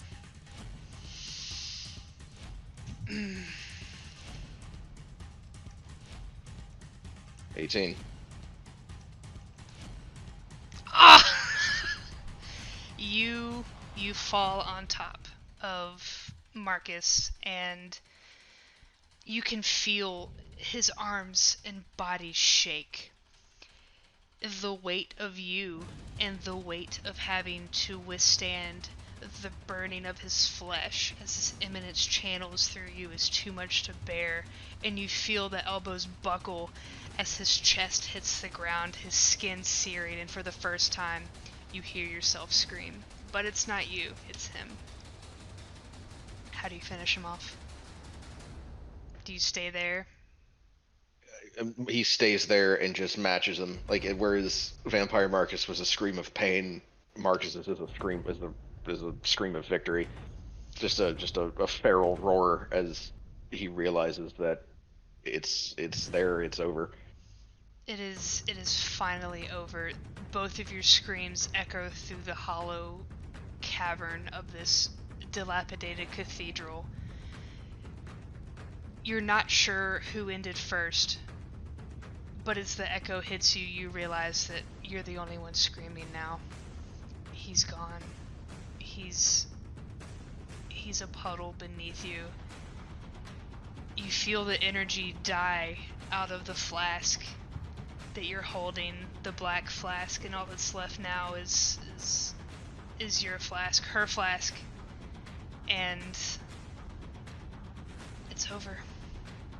You may not have been able to keep your promise to her and save her, but you kept your promise in this timeline, and not another vampire will ever walk on this ground in this timeline again. Oh. Oh, man. Oh, I was wrong. You got me. You fucking got me. Okay, Marcus, after a few minutes, pushes his way to his knees and then to his feet. What time is it? Like, is it still super late? Yeah, the sun has set. It was kind of going down. There was the last remnants of daylight, but now it seems like if you check your phone, it is 11:32. The whole day has passed. You woke up in the morning, or you woke up kind of in the afternoon, maybe around 3-ish. You went through the city. You got to this cathedral on foot, and it has been the majority of your day. It is 11:30. Okay. Do any of the other vampires look like they're doing anything right now? They don't. They are frozen with fear, almost. The fact that both the stone mask has been broken and their Marcus has been broken, they almost look like they're ready to run. There's not many of them, though. There's probably about 5 out of the 30 that were here. Okay. Not including Marcus, who came in late. Gotcha. So I know all the others were dead for sure. Yes. Is Olivia dead for sure?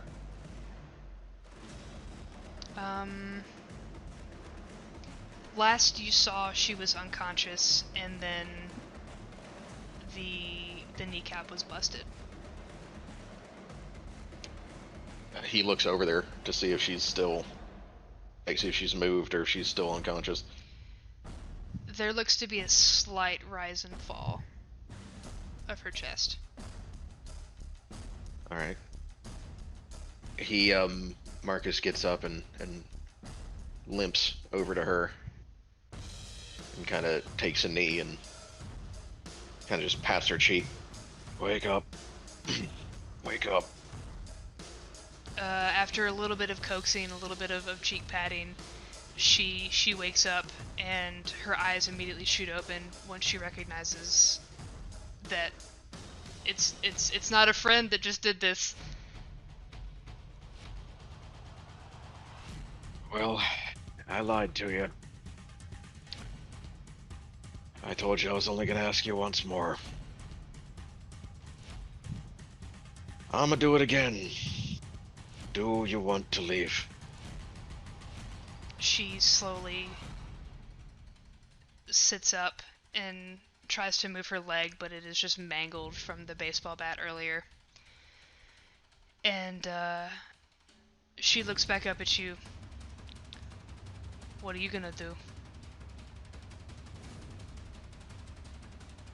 I plan on leaving.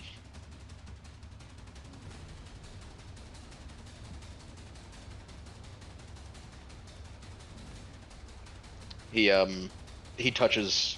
Is Crazy's train still up, or is she just like in regular clothes at this point? No, she's in regular clothing because Okay. she was He unconscious. just to make sure this conversation happens, he's going to stick her clothes to the floor for right now, so she can't just try and bolt.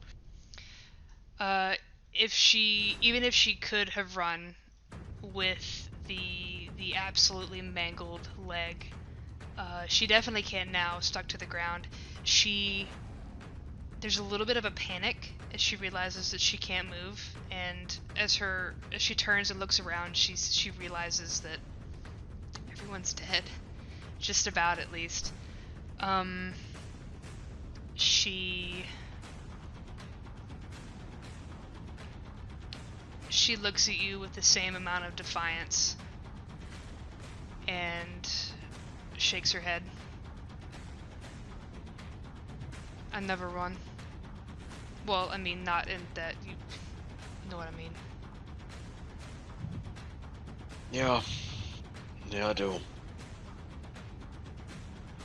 Is she in a place where, when the sun comes up, would light come through the windows? The cathedral itself is pretty much in shambles. You can see some spots that were just kind of sun bleached on the ground, on the stone. She is in part of a sun bleached area, so if the sun comes up, or when the sun comes up, she will be in the crossfire. Okay.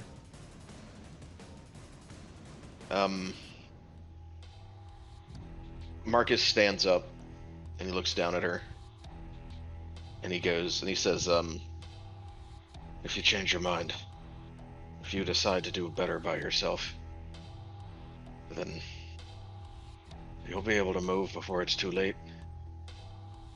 But if not, I'll be back. You saw what I could do to him.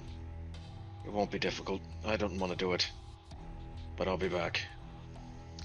She looks you up and down before you can walk away. Is that a threat or a promise? She Yes. perks an eyebrow. Yes.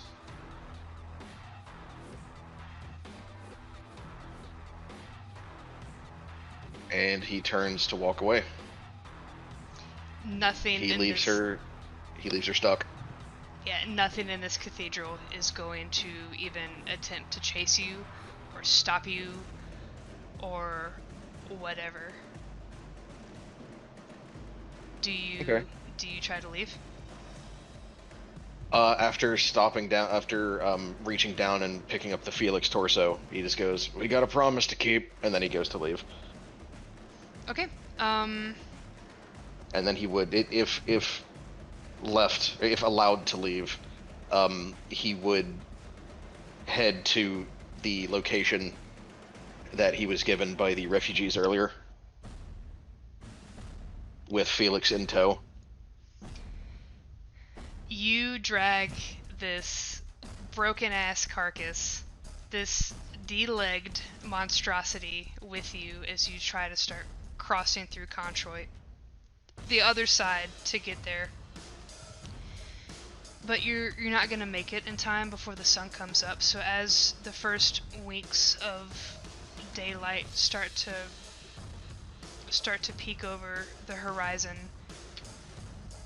you start to hear this. You start to hear the sizzle. It's at this point that Marcus releases any hold on Eminence tricks that he had. Okay. So at this point, Olivia would be unstuck right at the precipice. Okay. And he just kind of sits Felix down onto the pavement of the road, stumps first, and sits cross-legged across from him, and takes a deep breath and sighs. Just like old times. Felix comes to as soon as the first prickle of pain hits him, and you start to feel really woozy yourself. It's been a long night. You're not... The sounds of Felix screaming are music to your ears, and it's something that you haven't heard in a very, very long time, but it is just as delicious as you remember it. And you start to lay back because it's hard to stay forward. It's hard to stay upright as your head swims. And you lay back on the pavement yourself, and you close your eyes as you listen to the screams. And then there's nothing. Give me 1 second.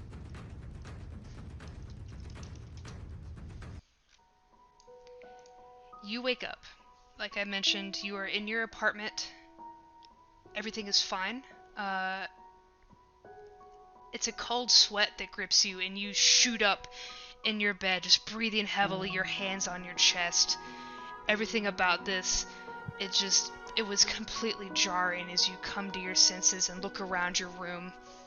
Everything's where you left it, everything is fine and normal, and there are bite marks and bruises all over your body from the exsanguinations, and there's a dull thud in your back as you realize that whatever just happened, it wasn't a dream, but somehow you're back. You're back home, you're back in your timeline, and the first thing that you see as you look back over is that flask on your nightstand where it's always been. And as you go to reach for it, you feel something in your hand. It's a piece of paper, and you look at it, and in a very familiar penmanship that you haven't seen in a very long time, it says, "I knew you could do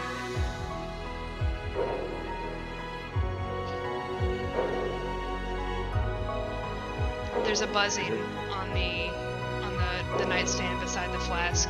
Your phone's ringing with a text message. It's Olivia, and everyone's meeting up for pizza. It seems, if you take a glance out the window, that you're back, everything's normal, everyone's alive, and you kept your promise. And that's game. God damn it. Oh, god damn it. Oh my god. Everyone on Jesus Earth. Christ. God, you got me. You got me.